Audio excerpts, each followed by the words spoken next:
अस्सलाम वालेकुम viewers, good morning and welcome to Suno Pakistan. आपको अपने फेवरेट शो में खुशामदीद कहते हैं और आज का जुमा आपको बहुत बहुत मुबारक हो। मैं हूं आपका मेज़बान उज़ैर मलिक और हमेशा की तरह मेरे साथ मौजूद हैं। मैं हूं माहम जाहिद और आप सबको भी सुनो पाकिस्तान में प्यार भरा अस्सलाम वालेकुम और मेरी तरफ से भी जुम्मा मुबारक और दुआओं में याद रखिएगा। और उज़ैर, जिस तरह से हम देख रहे हैं अमेरिकी सदर डोनाल्ड ट्रंप किसी लम्हे क्या कर गुजरे कुछ नहीं कह सकते। कल उन्होंने इसराइल और लबनान के दरमियान 10 रोज़ा जंग बंदी का दावा किया और वहीं हिजबुल्लाह पर हमले रुकेंगे या नहीं ये तो अभी कुछ कहा नहीं जा सकता। लेकिन ईरान के हवाले से भी बोले कि जंग बंदी मजीद चलेगी या नहीं कुछ नहीं कह सकते। ये ज़रूर कहा कि ईरान के साथ इस्लामाबाद में मुआहदा होता है तो हो सकता है वो पाकिस्तान आए। अब देखते हैं कि पाकिस्तान की जो अमन की कोशिशें हैं किस हद तक कामयाब होती हैं।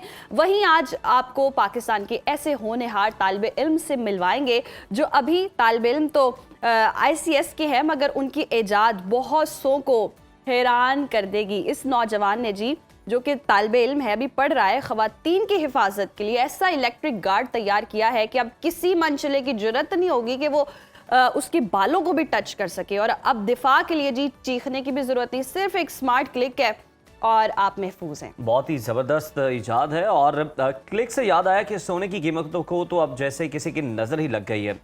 24 कैरेट सोना 5 लाख की हद पार कर चुका है और अब तो सोना खरीदना एक ख्वाब बनता चला जा रहा है। साथ ही आज हम हिप्नोटिज्म के छुपे हुए राजों से पर्दा भी उठाएंगे कि क्या वाकई ये कोई जादू है या जहन को रीसेट करने का साइंसी तरीका है। और बिजली के बिलों ने जो आवाम का फ्यूज उड़ाया हुआ है उस पर भी बात करना बहुत ज़रूरी है कि आखिर 49 अरब डॉलर की अदायगियों के बाद भी हम 14 घंटे अंधेरे में क्यों गुजारने पर मजबूर हैं। सुप्रीम कोर्ट ने 31 साल पुराने जायदाद के केस में एक ऐसा फैसला दिया है जो उन लोगों के लिए वार्निंग है जो गिफ्ट के नाम पर अपनों का हक मारते हैं। तो जनाब, आलमी अमन से लेकर आपके घर के बिजली के बिल तक और हिप्नोटिज्म से लेकर विरासत के कानून तक आज के सुनो पाकिस्तान में सब कुछ शामिल है। तो जनाब 2 घंटे आपने प्रोग्राम को एंजॉय करना है और अपने फीडबैक से हमें जरूर आगाह करना है। मशरिक वस्ता के हालात इस वक्त हम देख रहे हैं किसी थ्रिलर फिल्म से कम नहीं नजर आते। एक तरफ सदर डोनाल्ड ट्रंप का दावा कि उन्होंने इसराइल और लबनान के दरमियान 10 दिन की जंग बंदी करा दी। दिलचस्प बात यह कि इस पूरे मंजरनामे में हिजबुल्लाह का कहीं जिक्र ही नहीं है जो इसराइल पर 39 हमले कर चुके हैं। ट्रंप ने तारीफ करते हुए कहा कि फील्ड मार्शल आसिम मुनीर और वज़ीर आज़म शहबाज शरीफ बेहतरीन लोग हैं।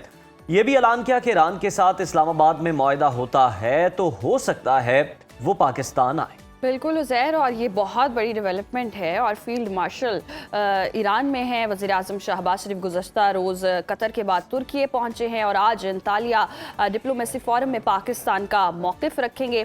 पाकिस्तान जी पूरी कोशिश करे कि किसी तरह आर्जी जंग बंदी हो और मुस्तकिल हो जाए, आर्जी जंग बंदी को मुस्तकिल करने की कोशिश करे। दूसरी तरफ ईरान का पारा हाई है। रहबरे आला के मुशीर जो हैं वो साफ कह रहे हैं कि जब तक हुकूक नहीं मिलते आबनाए हुर्मुज़ से नाकाबंदी नहीं हटेगी। तो हमारे साथ मौजूद हैं माहिर बैनुल अक़वामी उमूर और दिफाई उमूर ब्रिगेडियर रिटायर्ड हारिस नवाज साहब, और कुछ ही देर में हमें उस्मान साहब भी ज्वाइन करेंगे। बहुत शुक्रिया आप दोनों मेहमानों के वक्त का।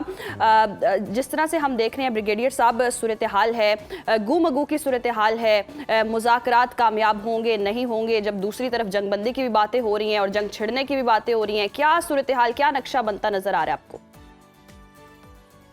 ये है कि इस वक्त हालात बहुत बेहतर हैं। आपके सामने फील्ड मार्शल थे आसिम मुनीर ईरान में गए हुए हैं। हमारे प्राइम मिनिस्टर जहाँ वो मिडल ईस्टर्न कंट्रीज के दौरे के ऊपर हैं और आपने ट्रंप की बात सुन ली कि वो उन्होंने यही कह रहे हैं कि काफ़ी हद तक मामला सेटअप हो चुके हुए हैं और इसी हफ्ते शायद मुज़ाकरात हो जाएं और उसके बाद अगर मुज़ाकरात कामयाब हो जाते हैं तो देन ही सेड कि I might go to Pakistan, मतलब क्वाइट लाइकली। वजह यह है कि अगर आपको पता हो ट्रंप का यही होता है कि जो क्रेडिट होता है वो खुद देना होता है उन्होंने। और जिस तरीके से पॉपुलैरिटी को उन्होंने लूज कर दिया है तो उनकी पब्लिक में, अमेरिकन पब्लिक में, सेनेट में, उसके बाद कांग्रेस में, नेटो ने उनसे रद्दी इख्तियार की हुई है, यूरोपियन यूनियन हुई, तो देन ही वांट्स के मुझे एक ये बहुत बड़ा फैदर इन द कैप होगा कि मैं जाके कहूँ कि मैंने देखें 47 ईयर्स से एक ईरान से हमारे ताल्लुकात नहीं थे। बिल्कुल वो मैंने जंग तो की है लेकिन उसके बाद उनको अपनी शराइत पर मनवा के और हमने परमानेंट इसका सोल्यूशन निकाल लिया और ये इस्लामाबाद अकॉर्ड साइन हुआ है और उसके लिए यही विल कम। अगर ये आएंगे तो हो सकता है कि प्रेसिडेंट ऑफ ईरान भी आ जाए ताकि वो इकट्ठे बैठ के एक साइन करें और ये बहुत बड़ी चीज होगी। लेकिन सबसे बड़ी बात ये कि ये पाकिस्तान के लिए बहुत बड़ी बात है। पाकिस्तान की आला बेशक। सफारतकारी, पाकिस्तान की military diplomacy, field marshal Yasin Munir personally वो ईरान से उनके बहुत ताल्लुकात हैं और इसीलिए वो वहाँ गए हुए हैं, बैठे जो छोटे माइनर इशूज रह गए हैं उनको निटिग्रिटी को ठीक कर रहे हैं। लाइकवाइज उनके प्रेसिडेंट ट्रंप आपके सामने कल भी उन्होंने कहा कि प्राइम मिनिस्टर पाकिस्तान और field marshal Yasin Munir they are the great people, मुताजिम लोग हैं। तो ये हर दफ़ा वो तारीफ करते हैं, he is liking for field martial. और फिर उनके साथ डायरेक्ट कम्युनिकेशन भी है जिसकी वजह से बहुत फर्क पड़ा है। और आप देखें कि पहले जी। कितना गैप था, कम्युनिकेशन गैप, और अब तकरीबन हो गई ये बात। और ये मुझे लगता है कि ये इसी हफ्ते शायद सैटरडे को या संडे को और मंडे को मैक्सिमम ये मुज़ाकरात हो जाए, उसमें भी सारी बिल्कुल चीज़ें बिल्कुल, sort ये of हो। मुज़ाकरात जो हैं वो इसी वीकेंड पे भी हो सकते हैं या मंडे भी हो सकते हैं। ब्रिगेडियर साहब, मज़ीद भी इस मामले पर आपका तज्ज़िया जो है वो हमें चाहिए होगा। उस्मान साहब, आपकी जानिब आएंगे। जिस तरह से हम बात कर रहे हैं, डोनाल्ड ट्रंप जो कह रहे हैं कि मैं शायद हो सकता है कि मैं पाकिस्तान जाऊं अगर डील हो जाती है, आपकी क्या रीडिंग्स हैं? क्या आपको लग रहा है कि क्या डील फाइनलाइज होने के हतमी मरहले में दाखिल हो चुकी है? ये मेरे ख्याल में काफ़ी ब्रेक थ्रू का जो इम्कान है, जिस तरीके से पाकिस्तान ने अपने डिप्लोमेटिक पोस्चर जो है शो किया, और जितना हमारा डिप्लोमेटिक आप करें क्लाउड और लेवरेज है वो दुनिया में अमन लेके आने के लिए हम इस्तेमाल कर रहे हैं। टू प्रोंग स्ट्रेटजी आपके सामने, जिस तरीके से हम अरब दुनिया को कायल करने की कोशिश कर रहे हैं, जिसमें शहबाज शरीफ साहब टच डाउन कर गए हुए हैं तुर्किया को, और दूसरी तरफ हमारे जो सिपा सलार हैं वो मेरे ख्याल में पूरी दुनिया के, देखें ये पाकिस्तान का मुकदमा नहीं, हम दुनिया का मुकदमा लड़ रहे हैं इस वक्त। पाकिस्तान आलमी सफारतकारी का ना सिर्फ मरकज़ है बल्कि हम दुनिया में डिप्लोमेसी के लिहाज से एक पोस्टर बॉय बन गए हुए हैं। और हम अमेरिका को भी फेस सेविंग यहाँ पे देना चाहते हैं, और फिर डेफिनेटली हम स्टेक होल्डर भी हैं। हम नहीं चाहते खित्ते के अंदर ये एस्केलेशन बढ़े, और अब तो हम पाकिस्तान खुद इस हवाले से हर्ट होना शुरू हो गया। अब देखें बिजली का जो शॉर्टफॉल है वो बढ़ता चला जा रहा है। ये नाकाबंदी और ईरान का जो रिस्पॉन्स है, अगर इसी तरह चलता रहेगा तो पूरी दुनिया की इकॉनमी इसकी लपेट में आ चुकी हुई है। ये ग्लोबल एनर्जी का क्राइसिस है, और ये सारे मेरे ख्याल में टॉकिंग पॉइंट्स जो हैं वो डिस्कस किए जा रहे हैं टेबल पे। और मैं बहुत सताइश करना चाहता हूँ कि जिस तरह इरानियंस ने आर्मी चीफ को ग्रैंड रिसेप्शन दी, खातमुल अंबिया हेड क्वार्टर्स लेके गए, तमाम की लीडरशिप सियासी हो या उनकी आप कह लें अस्करी हो, उनसे उन्होंने मुलाकातें की हैं, और ईरान के मफादात को मुकद्दम ठहराते हुए देखें कोई ऐसा इंप्रेशन जनरेट नहीं हुआ कि हम कोई अमेरिका का मुकदमा यहाँ के ऊपर लड़ने जा रहे हैं। हम अपने पड़ोसियों के जो मुफाद है उसको भी मुकद्दम रख रहे हैं, अपने जो स्टेक्स हैं उनका भी हम जो है उसे भी खातर में लेके आ रहे हैं। और ऑफ कोर्स जीसीसी कंट्रीज़ के साथ आप देखें, जिस तरह शहबाज शरीफ साहब कतर गए और उन्होंने कहा कि खलीजी रियासतों पे हमले की भी हम मजम्मत करते हैं, तो एक डेलिकेट बैलेंस जो है वो पाकिस्तान स्ट्राइक अपना कर रहा है। और सबसे बेहतरीन बात मेरे लिए जो कि मेरी लिविंग मेमोरी के अंदर है कि पाकिस्तान दुनिया के अंदर मसाइल का मरकज़ या हिस्सा नहीं है, हम मसाइल का हल हैं।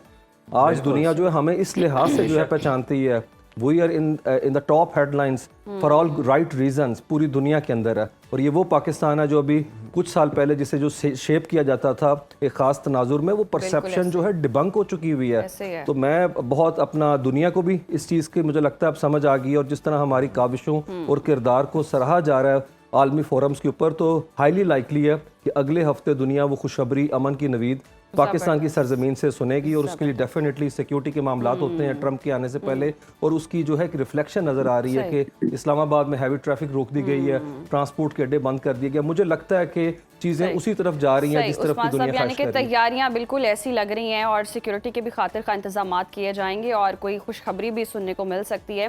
ब्रिगेडियर साहब, आपकी जानिब आऊँगी। जिस तरह से हम बात भी कर रहे हैं, माइट बी पॉसिबल कि डोनाल्ड ट्रंप भी यहाँ आए, और जिस तरह से पाकिस्तान की पजीराई हो रही है, आलमी दुनिया में पाकिस्तान अब जाना जा रहा है, और जिस तरह से हम देख रहे थे कि भारत की जानिब से ये कोशिश की जा रही थी, ये साजिश की जा रही थी कि कॉर्नर करने की कोशिश की जा रही थी, अब कितना इंडिया कॉर्नर दिखाई दे रहा है और पाकिस्तान कितना डोमिनेट दिखाई दे रहा है माशाल्लाह से। लेकिन ये बेसिकली मार के हक के बाद से जब फील्ड मार्शल यासिन मुनीर ने अपनी कौम को यकजा करके और ये मार के हक में इतनी बड़ी फौज और एयरफोर्स को शिकस्त फाश दी, उसका मुंह काला हुआ, हजीमत हुई, दुनिया में आइसोलेट हो गए। दुनिया ने रियलाइज किया कि पाकिस्तान एक बहुत ही इंपॉर्टेंट मैच्योर रिस्पॉन्सिबल न्यूक्लियर मुल्क है, बैटल हार्ड प्रोफेशनल आदमी है। उससे और स्टेशन ये रीजनल स्टेबलाइजर बन गया, उससे पाकिस्तान का एक सडनली इमेज बिल्ड होना शुरू हुआ।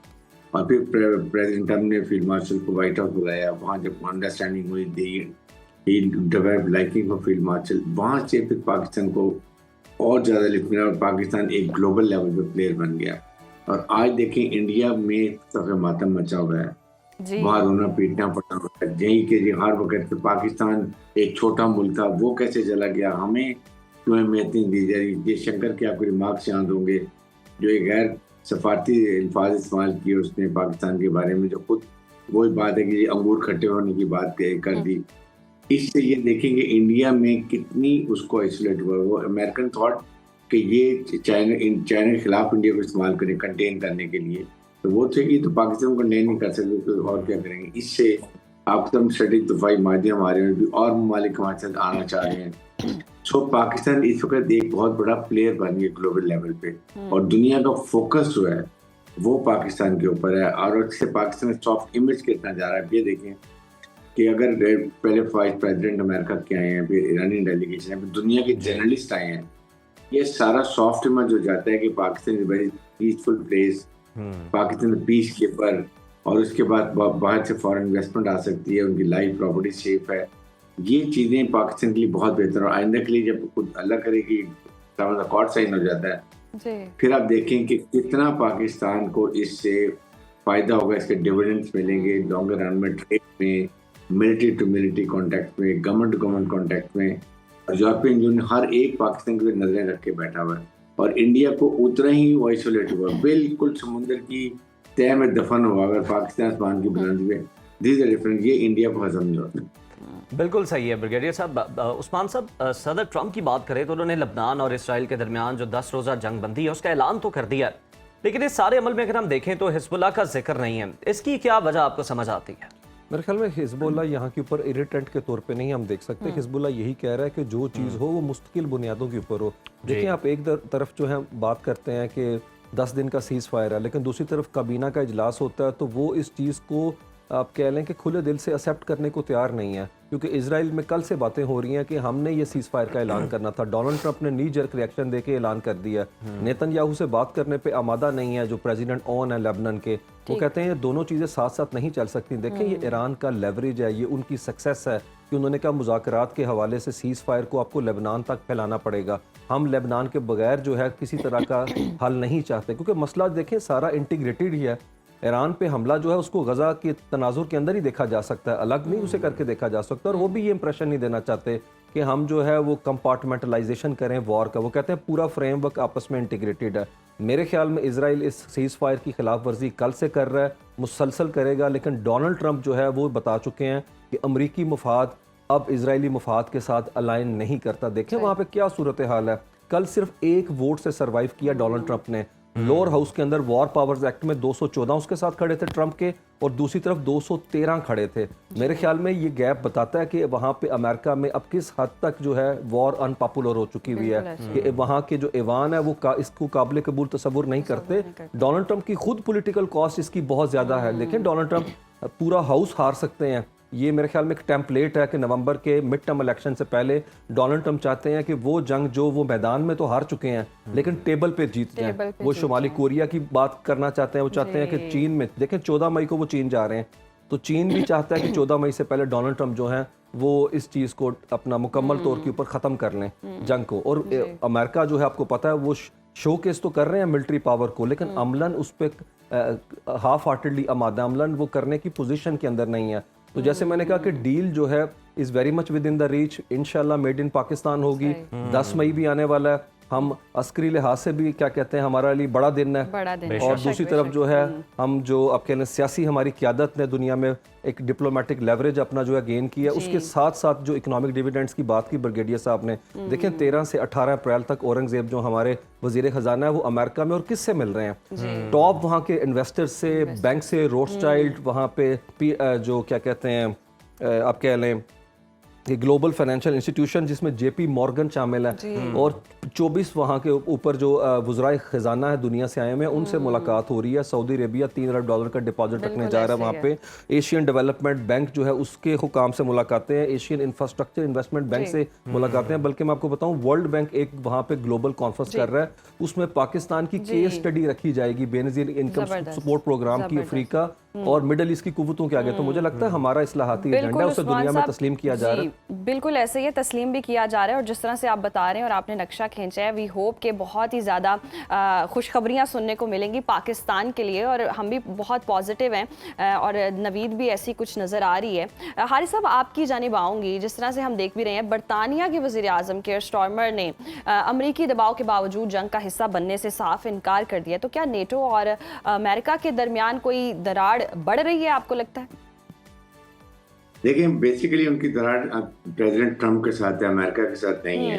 क्योंकि उनका ये नुक्ता नजर था कि जब ये इन्होंने अटैक किया है उससे पहले जब इन्होंने ट्रम्प ने इनवाइट किया स्ट्रेट ऑफ हॉर्मुज़ को खोलने के लिए कि नेटो को आप भी आए, यूरोपियन यूनियन भी आए, देश आपने में ना प्लानिंग में शामिल किया है ना एग्जीक्यूशन में शामिल किया, ना हमें पता है कि what are your targets, war के टारगेट्स क्या अचीव क्या करना चाहते हैं। तो at this stage we are not, that is the basic, जिसकी वजह से इसी वजह से ये प्रेसिडेंट ट्रम्प आप ये अकॉर्ड करना चाह रहे हैं कि ये इतना आइसोलेटेड, ये अपनी पब्लिक में भी कांग्रेस और सेनेट के अलावा सेनेट में देख लें, नेटो को देख लें, यूरोपियन यूनियन को देख लें, कनाडा भी नाराज है, यूरोपियन नाराज है ग्रीनलैंड की वजह से। तो काफ़ी हद तक ये मिसअंडरस्टैंडिंग हुई है, इसीलिए nobody joint straight of Hormuz पे कि हम आके आप ये ईरान को जो ब्लॉकेड है इसको खोलते हैं।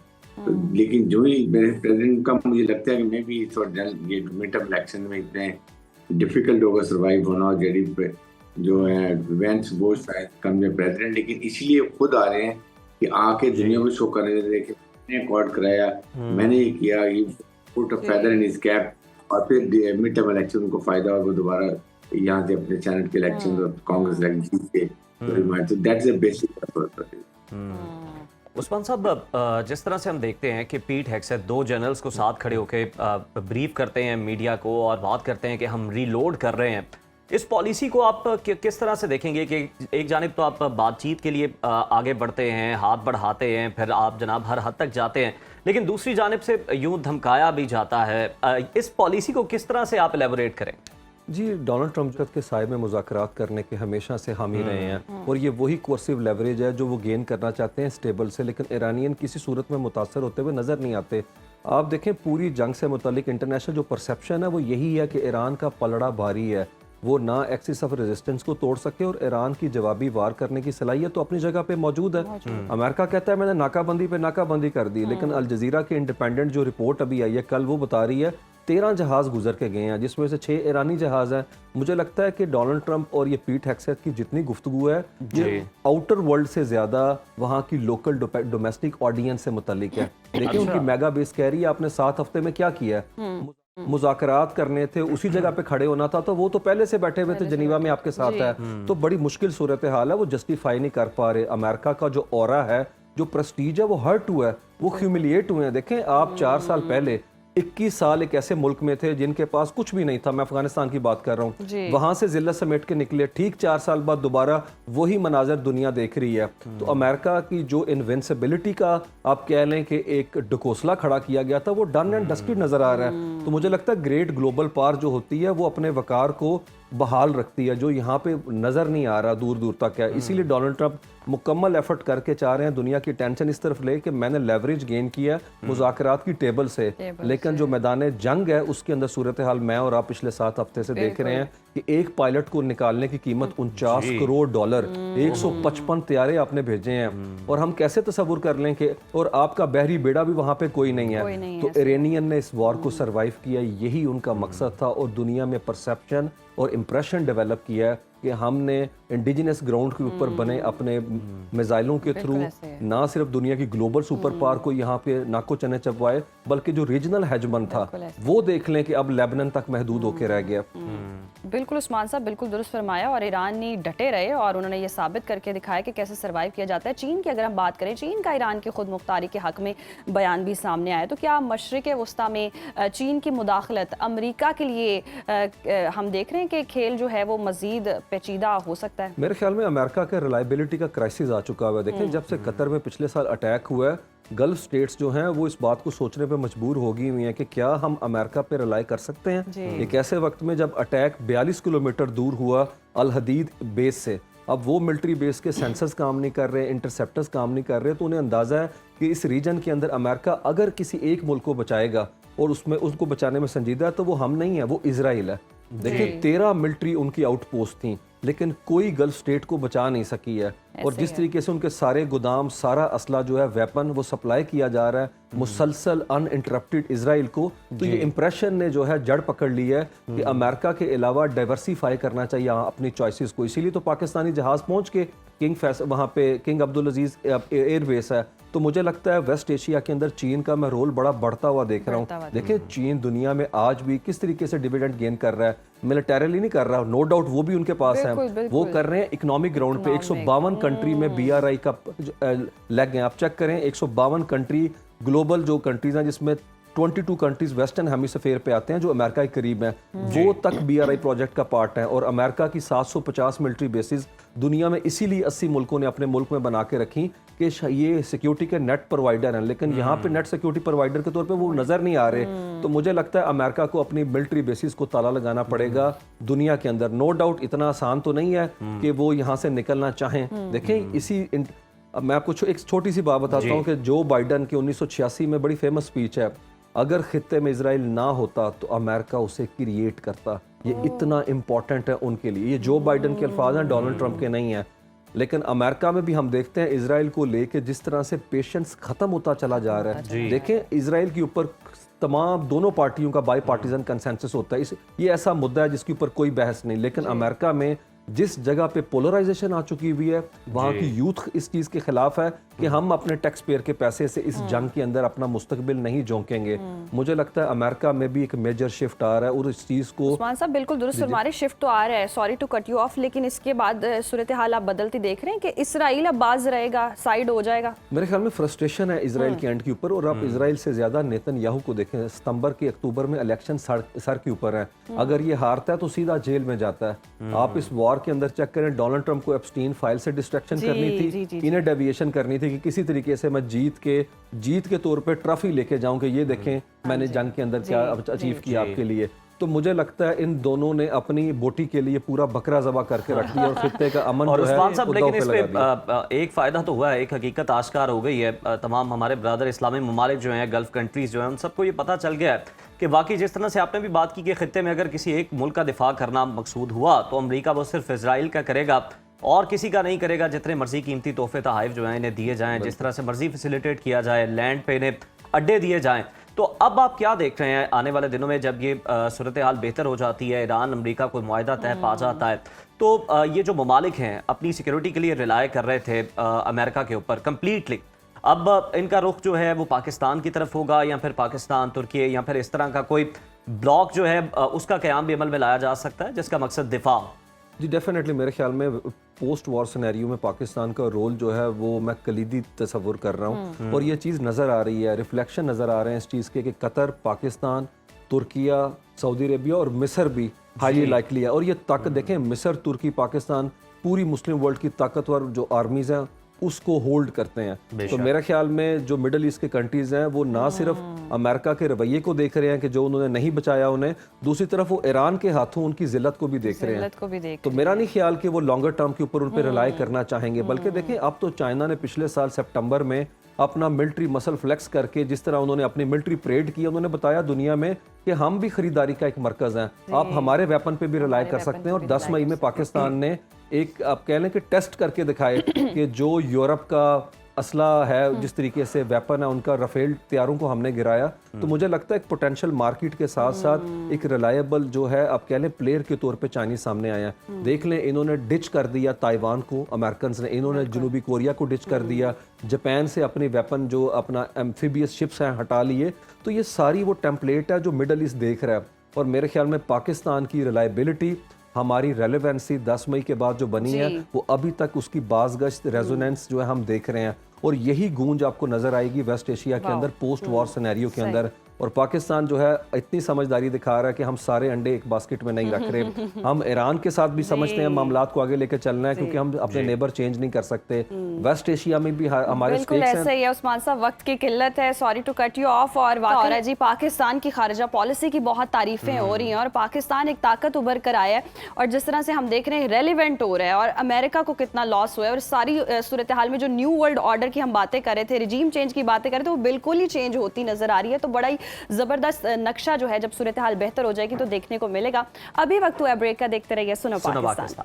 हम आजकल अगर हम देखें तो हाल ये हो चुका है कि बंदा जो ही सराफा बाजार या गोल्ड मार्केट का रुख करे तो जेब को पहले ही लगता है कि कुछ होने लग बड़ा है, फड़फड़ाना शुरू हो जाती है या आपको रोकती है, जेब को हार्ट अटैक आता है। इसी तरह की आप कैफियत कह लें चलें। मतलब सोने की कीमतों को जो जैसे पर ही लगे हुए हैं, रुकने का नाम नहीं। दोबारा से बताएं कैसे पर लग गए, मुझे याद ऐसे वाले पर लगे हुए हैं। और पिछले 3 रोज से तो मुसलसल इजाफा होता चला जा रहा है। 24 कैरेट सोना 5,04,862 रुपए की सतह पर पहुंच गया है। और मुझे तो उन वालिदैन की फिक्र है जो अपनी बेटियों के हाथ पीले करने के लिए 1 तोला सोना खरीदने के लिए जतन कर रहे हैं।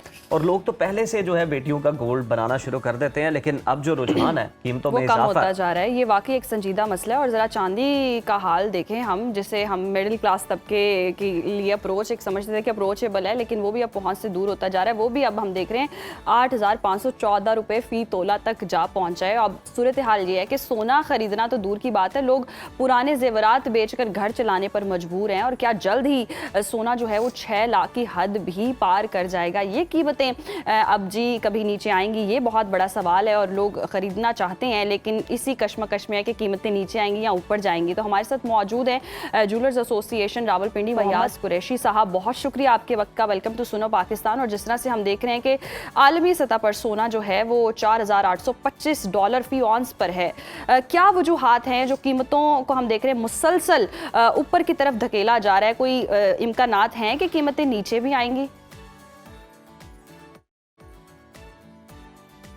बिस्मिल्लाहिर्रहमानिर्रहीम, बहुत शुक्रिया जी, थैंक यू सो मच। और सबसे पहले मैं सुनो टीवी का आपका शुक्रिया अदा करना चाहता हूं, क्योंकि आप बड़ी गहरी नज़र रखते हैं खासतौर पर इस इंडस्ट्री के ऊपर, और आए दिन इसके ऊपर आप एक डिफरेंट प्रोग्राम भी करते रहते हैं इसके ऊपर। एक्चुअली मैं यहाँ पे ये बताना चाहूँगा कि जो इंटरनेशनली मार्केट, जिस तरह पहले लास्ट में मैं अपने इंटरव्यूज़ में बताता रहा, क्योंकि इंटरनेशनल मार्केट पे एक बड़ा इम्पैक्ट है, ख़ास तौर पे ये जो ट्रेडिंग के हवाले से भी एक हमारी इंडस्ट्री है जो बिजनेस के ऊपर फ्लोट करती है, और एक इंडस्ट्री जो है, इस इंडस्ट्री का एक पार्ट जो है वो ट्रेडिंग के ऊपर है, जो फाइनेंशियल ट्रेडिंग्स है या इन्वेस्टमेंट समझ लें या सेविंग समझ लें इसके ऊपर, तो जिसकी वजह से भी इंटरनेशनल मार्केट में इम्पैक्ट आता है। एक चीज़ सेकंड फेज के अंदर आप जब देखते हैं तो इंटरनेशनल मार्केट के अंदर देखा जाए तो डिफरेंट जो सेंट्रल बैंक्स हैं वो गोल्ड बाइंग कर रहे हैं अपने रिजर्व्स के अंदर। पिछले दिनों में जो इम्पैक्ट थोड़ा सा आया था वो ये था कि जो गोल्ड जो थे डिफरेंट कंट्रीज ने सेल करके अपने दिफाई चीज़ों के अंदर अपना काफ़ी ज़्यादा इन्वेस्टमेंट की थी। अब इसके साथ साथ जो रिसेंटली सूरत जो चल रही है उसमें आप ये देखते हैं कि अगर जो इंटरनेशनली, क्योंकि अभी ग्लोबली जो वर्ल्ड के अंदर जो सिनेरियोस चेंज हो रहे हैं, जो इसके अंदर जब तक ये एक स्टेबिलिटी नहीं आती थोड़ी सी, तो तब तक तो ये गोल्ड की जो फ्लक्चुएशन है, जिस मूवमेंट में $100 $200, क्योंकि अगर प्रीवियस जाए तो अगर डॉलर की जो फ्लक्चुएशन होती थी वो बड़ी लिमिटेड होती थी गोल्ड के अंदर, सॉरी वो ये होती थी कि अगर $10 $15 $20 की फ्लक्चुएशन होती थी। अब जो सूरत हाल चल रही है वो इस टाइम में चल रही है $100 $200 $150 की फ्लक्चुएशन है अप एंड डाउन के अंदर। बिल्कुल फियाज साहब आप सही कह रहे हैं, सही निशानदेही कर रहे हैं, गैप बढ़ गया, फ्लक्चुएशन जो है वो बहुत ज्यादा है, कीमतें बढ़ रही हैं। लेकिन ये बताइएगा ऑन ग्राउंड सूरत हाल क्या है? क्या दुकानों पर ग्राहक अब भी मौजूद हैं? खरीदारी का क्या रुझान है, या बहुत ही वाज़ेह कमी जो है वो देखी जा रही है मार्केट्स में? जी इस टाइम पे तो बहुत ज़्यादा वाज़ेह कमी देखी जा रही है कस्टमर्स की, तो देखें ना कुव्वत खरीद से बाहर निकलता जा रहा है मामला। रिसेंटली अगर आप इकॉनमी के लिहाज से अपने मुल्क की सूरत हाल को देखें इस टाइम पे, तो लोग इस टाइम पे पेट्रोल की सूरत हाल से परेशान है, अपने जो और रोज़मर्रा ज़रूरियात ज़िंदगी की चीज़ों से परेशान है, तो वो तो गोल्ड और इसकी तरफ तो बाद में जाएंगे ना। ये एक्चुअली जो बायर की बात कर रहा हूँ, जो जेन्युइन बायर है, ठीक है ना, जिस तरह भी आप बात कर रहे थे कि जो शादी बच्चियों की शादियों के लिए या कोई इस तरह की सूरत हाल के अंदर जो लोग आके परचेजिंग करते थे, वो तो बेचारे बिल्कुल परेशान होकर आए गए हैं। उनके लिए तो एक सफेद पोशी में अपना कारोबार, अपने घर को चलाना, अपनी बच्चियों की शादी करना, मैं तो समझता हूँ इस टाइम पे उनके लिए तो बहुत बड़ी एक बात है, कोई अपनी बच्ची को रुखसत कर दे स्टेज के ऊपर और अच्छे तरीके से इन हालात के अंदर, तो वो तो मेरे नजर के अंदर उसने दुनिया के अंदर ही जन्नत कमा ली।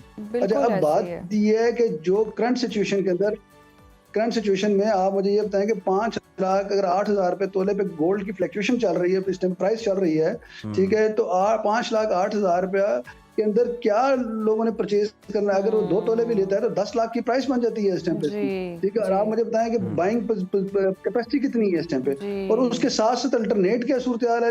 एक इंडस्ट्री इस गोल्ड की वजह से परेशान हो रही है, दूसरी तरफ अगर आप देखा जाए तो इंडस्ट्री को तबाह करने के लिए गवर्नमेंट अपनी जो टैक्स पॉलिसीज लेके आ रही है।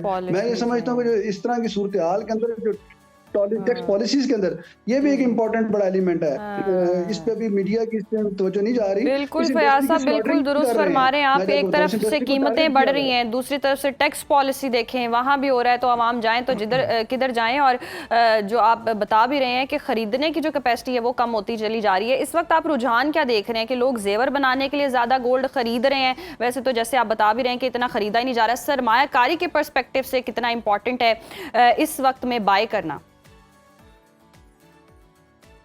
हाँ जी, देखें, एक तो गोल्ड की जो पोजीशन है ना, मैंने प्रीवियस भी अपने इंटरव्यूज में कई दफ़ा ये बात की है कि कभी भी मैंने इसको ड्रॉप वक्ती तौर पे तो नीचे जाते हुए देखा है, लेकिन इसने बढ़ना ही होता है, ठीक है। मैंने तो अपने तक आज तक 1990 से मैं इस फील्ड से एफिलिएटेड हूँ, मैंने तो अपने 25-30 साल कैरियर में ये नहीं देखा इसको नीचे जाते हुए। हाँ, ये जरूर होता है कि एक वक्ती तौर पे अगर एक बूम आ जाए, एक्स्ट्रा ज्यादा चला जाए और फिर उसको करेक्शन के तौर पे तो नीचे आ सकता है, लेकिन बिल्कुल ड्रॉप कर जाना वो पॉसिबल नहीं है, नंबर 1। नंबर 2 ये है कि जो भी आपने बात की है कि इसके अंदर जो प्रोस्पेक्ट है कि खासतौर पे इसने ज्वेलरी बाइंग के वाले से, वो तो आप समझ लें कि 100 से या अगर 80-85% पे अगर बिजनेस चल रहा था तो वो अब आ गया 10-15% के ऊपर रिड्यूस हो गया। अब इसका जो सेकंड फेज है इस टाइम पे, जो इन्वेस्टमेंट के पॉइंट ऑफ व्यू से भी आपने बात की है, ट्रेडिंग के वाले से बात की, इस टाइम पे इसमें भी 2 चीजें चल रही हैं। एक है फ्यूचर की ट्रेडिंग जो हम फॉरेक्स पे देखते हैं, ठीक है, जो फॉरेक्स पे देखते हैं, और हम जो देखते हैं जो स्टॉक एक्सचेंज के अंदर देखते हैं या कमोडिटीज के हवाले से देखते हैं, उसके ऊपर जो वो फ्यूचर की ट्रेडिंग होती है वीकली या मंथली बेसिस पे। हमारे अनफॉर्चुनेटली पाकिस्तान में कोई ऐसी कोई पॉलिसी नहीं है या ऐसी कोई इसका जो इसको रेगुलेटर कोई नहीं है हमारा, तो वो जो पॉलिसी जो इम्प्लीमेंट होती है वो वीकली या मंथली बेसिस के ऊपर जो रेट वो इम्प्लीमेंट हो जाता है डेली की बेसिस के ऊपर, ठीक है। लेकिन जो डेली के ऊपर जो करंट सिचुएशन का मार्केट की ये पोजीशन चल रही है कि जो इस टाइम पे बाइंग और सेलिंग जो है वो एक एज ए इन्वेस्टर के तौर पे हो रहा है, एज इन्वेस्टमेंट के तौर पे, ऐसे इन्वेस्टमेंट के तौर पर हो रहा है। बिल्कुल ठीक है। फयाज साहब, जरा आपसे ये मशवरा भी चाहेंगे कि एक आम आदमी जो बड़ी मुश्किल से पैसे बचा के सेविंग्स करके सोना खरीदना चाहता है, उसके लिए आपका क्या मशवरा है? क्या उसे अभी बाइंग करनी चाहिए या उसे थोड़ा वेट करना चाहिए? मैं सर एक बात ये कहूँगा कि पहले तो बात यह है कि वो बंदा कभी भी इसमें एज ए बिजनेस के पॉइंट ऑफ व्यू से तो ना आए, सेविंग के पॉइंट ऑफ व्यू से लॉन्ग टर्म तो ठीक है, लेकिन बिजनेस के पॉइंट ऑफ व्यू से वो ना आए कि जिसके पास एक्स्ट्रा स्पेयर पैसे नहीं है। अगर वो समझता है कि मैंने कोई चीज अपनी डिस्पोज ऑफ करके इसके अंदर इन्वेस्टमेंट करके अर्न करना है, तो मेरी सजेशन ये होगी कि वो कभी भी ऐसी चीज ना करे, क्योंकि जैसे ही ड्रॉप होना है, क्योंकि इसके अंदर भी एक फार्मूला है कि लॉन्ग टर्म, मिड टर्म और शॉर्ट टर्म पॉलिसी के ऊपर चलना पड़ता है। लेकिन अगर आप उसको नहीं लेके चलते तो फिर आपका क्या होगा कि जरा सा ड्रॉप किया, क्योंकि आपने कहीं से पैसे पकड़े होंगे, बारो किए होंगे, वो आपको लॉस के अंदर सेल करना पड़ जाएगा, ठीक है। तो इसके लिए जो मेरी जो एक सजेशन ये है उन लोगों के लिए जो एज ए बिजनेस के पॉइंट ऑफ व्यू से आते हैं, एज ए इन्वेस्टर के लिए, उनके लिए तो वो सेविंग्स जो उनके लिए जरूरत उनके बायस नहीं है और वो एक्स्ट्रा है, तो तब इन्वेस्टमेंट करें। सेकंड नंबर पे वो है कि जो लॉन्ग टर्म इन्वेस्टमेंट की बात करते हैं, बिल्कुल इसमें सेविंग करें। ये एक ऐसे देखें, गोल्ड को एक प्रोस्पेक्ट जो वर्ल्ड के अंदर है कि एक सेव इन्वेस्टमेंट के तौर पे देखा जाता है गोल्ड को वर्ल्ड के अंदर, क्योंकि ये इसने कभी भी ड्रॉप इसलिए नहीं होता कि इकोनॉमी के लिहाज से देखा जाए तो जितनी भी करेंसी इंटरनेशनल मार्केट की है वो प्रिंट गोल्ड के बेस के ऊपर होनी है, और कभी भी ऐसा नहीं हो सकता कि सेंट्रल बैंक्स जो इंटरनेशनल वर्ल्ड के हैं वो गोल्ड अपने रिजर्व में ना रखें या बाइंग ना करें, उन्होंने बाइंग करनी है। इंटरनेशनली ये एक ऐसी जो सी कमोडिटी है, ये इटसेल्फ करेंसी है, बिल्कुल करेंसी है। बहुत शुक्रिया फयाज कुरैशी साहब, आपके वक्त का बड़ा अच्छा मशवरा भी दे रहे थे कि उन्हें किस तरह से खरीदना चाहिए। शॉर्ट टर्म के लिए आप इसमें इन्वेस्टमेंट हरगिज़ ना करें, लॉन्ग टर्म के लिए अगर आप इसको कर सकते हैं, अफोर्ड कर सकते हैं, तो फिर ही आप इसके अंदर इन्वेस्टमेंट करें। और अभी भी जो लोग हैं वो कोई अपनी बेटियों के लिए, अपनी बच्चियों के लिए जहेज के तौर पर गोल्ड जो है वो नहीं खरीद पा रहे, सिर्फ और सिर्फ इन्वेस्टमेंट के पॉइंट ऑफ व्यू से जो गोल्ड की खरीदारी है, जो बाइंग है, बिल्कुल वो ऐसे चल रही है इस वक्त बिल्कुल मार्केट। ऐसे ही है। और हम जिस तरह से देख रहे हैं सरमायाकारी के लिए, और गोल्ड को हमेशा से महफूज सरमायाकारी समझा जाता है, लेकिन अगर आपकी कैपेसिटी है, लेकिन चांदी की भी कीमतें भी बड़ी हैरान कुन है कि कैसे खरीदा जाए। लेकिन सरमायाकारी अगर आप करनी है, आपके पास कोई कीमत है और आपके पास बैकअप में कोई पैसे रखे हुए हैं, तो आप थोड़ा सा सोच सकते हैं गोल्ड खरीदने का, जैसे मेरी स्ट्रेटेजी है। मैंने कहा चलिए पब्लिक कर दूं इसको। तो अगर आपके पास बैकअप में पैसे पड़े ना, तो फिर आप थोड़ा सा इन्वेस्ट कर दें, अदरवाइज रिस्क ना लें। अभी वक्त तो और यही बड़े बड़े इन्वेस्टर्स होते हैं। मैं ब्रेक से पहले मेंशन करना चाहूंगा, जो कहते हैं कि मेरे पास फोन अपग्रेड करने के पैसे नहीं है, लेकिन उन्होंने जो पैसे है ना, जो उनकी सेविंग्स होती है, उन्होंने गोल्ड में डाली होती देखिए, है। तो काम की आप जगह पे लगाएं आप ना। भी गौर करें और इन समझदार लोगों को फॉलो करें। यहाँ वक्त ब्रेक का देखते रहिए सुनो पाकिस्तान। वेलकम बैक नाजरीन। आजकल जो हालात हैं, हर भाई, हर बाप और हर शौहर के दिल में एक ही धड़का लगा रहता है कि घर की खातन जब बाहर निकलती हैं तो क्या वो महफूज है। वैसे तो CCD ने बहुत सारा काम किया, लेकिन कभी हिरासानी की खबरें सुनने को मिल जाती हैं, कभी गन पॉइंट पर लूट मार भी। तो हम सब ने सोचा तो बहुत है, लेकिन प्रैक्टिकल कोई काम नहीं किया जा रहा, यानी कोई इजाद नहीं की जा रही थी। और जैसे कहा जाता है कि ज़रूरत इजाद की मां है, हमारे एक नौजवान तालिब इल्म ने वाकई कमाल किया। उसने एक ऐसी डिवाइस बनाई है जिसे आप बॉडीगार्ड कह सकते हैं, मगर ये गोश्त पोस्ट का नहीं बल्कि करंट का गार्ड है। और मतलब अगर कोई बदतमीजी की नीयत से करीब आए या फिर हाथ लगाने की कोशिश करे, तो उसे वो झटका लगेगा कि उसे नानी याद आ जाए। वाह वाह, आप नानी तक याद कराने पे आ गए। और मज़े की बात यह है कि ये कोई रिवायती स्प्रे या पिस्तौल नहीं है, या फिर हम होता है ना वो पेपर स्प्रे भी होता है, एक पोशीदा सी ढाल है। और दिलचस्प बात यह कि अगर कोई बाल को भी छूने की कोशिश करेगा, ये देख लें, ये अलार्मिंग साइन मैंने पहले दे दिया, तो ये इलेक्ट्रिक जो गार्ड है उसे वहीं रोक देगा। और इस डिवाइस को जी रिचार्ज करना भी बहुत ज़्यादा आसान है और बैटरी बदलना भी। तो आज हम इसी टैलेंट को दुनिया के सामने लाए हैं, जिसने साबित पाकिस्तानी दिमाग अगर ठान लेना तो कुछ भी मुमकिन हो सकता है। तो हमारे साथ मौजूद हैं इलेक्ट्रिक गार्ड के मौजूद और होनहार तालिबे इल्म मोहसिन अब्बास। उनसे जानते हैं जी उनकी जर्नी भी। बहुत शुक्रिया आपके वक्त का। Welcome to Suno Pakistan. अच्छा मोहसिन, कैसे आपको ये रियलाइजेशन हुई कि ये बहुत ज़्यादा इंपॉर्टेंट है और आपने ये डिवाइस बनाने की कोशिश की और बना भी ली माशाल्लाह से, और अभी आप पढ़ भी रहे हैं। इतनी कम उम्र में ये इजाद कितना ज़बरदस्त, और कैसे सोचा, ये भी बताएं। ये ना अक्सर मैं देखता होता था न्यूज़ पे हरासमेंट के केसेस, या फिर जो हमारी बहनें हैं उनके साथ काफ़ी केसेस होते थे, उनके वालिदैन को उनको छोड़ने के लिए कॉलेज भी जाना पड़े।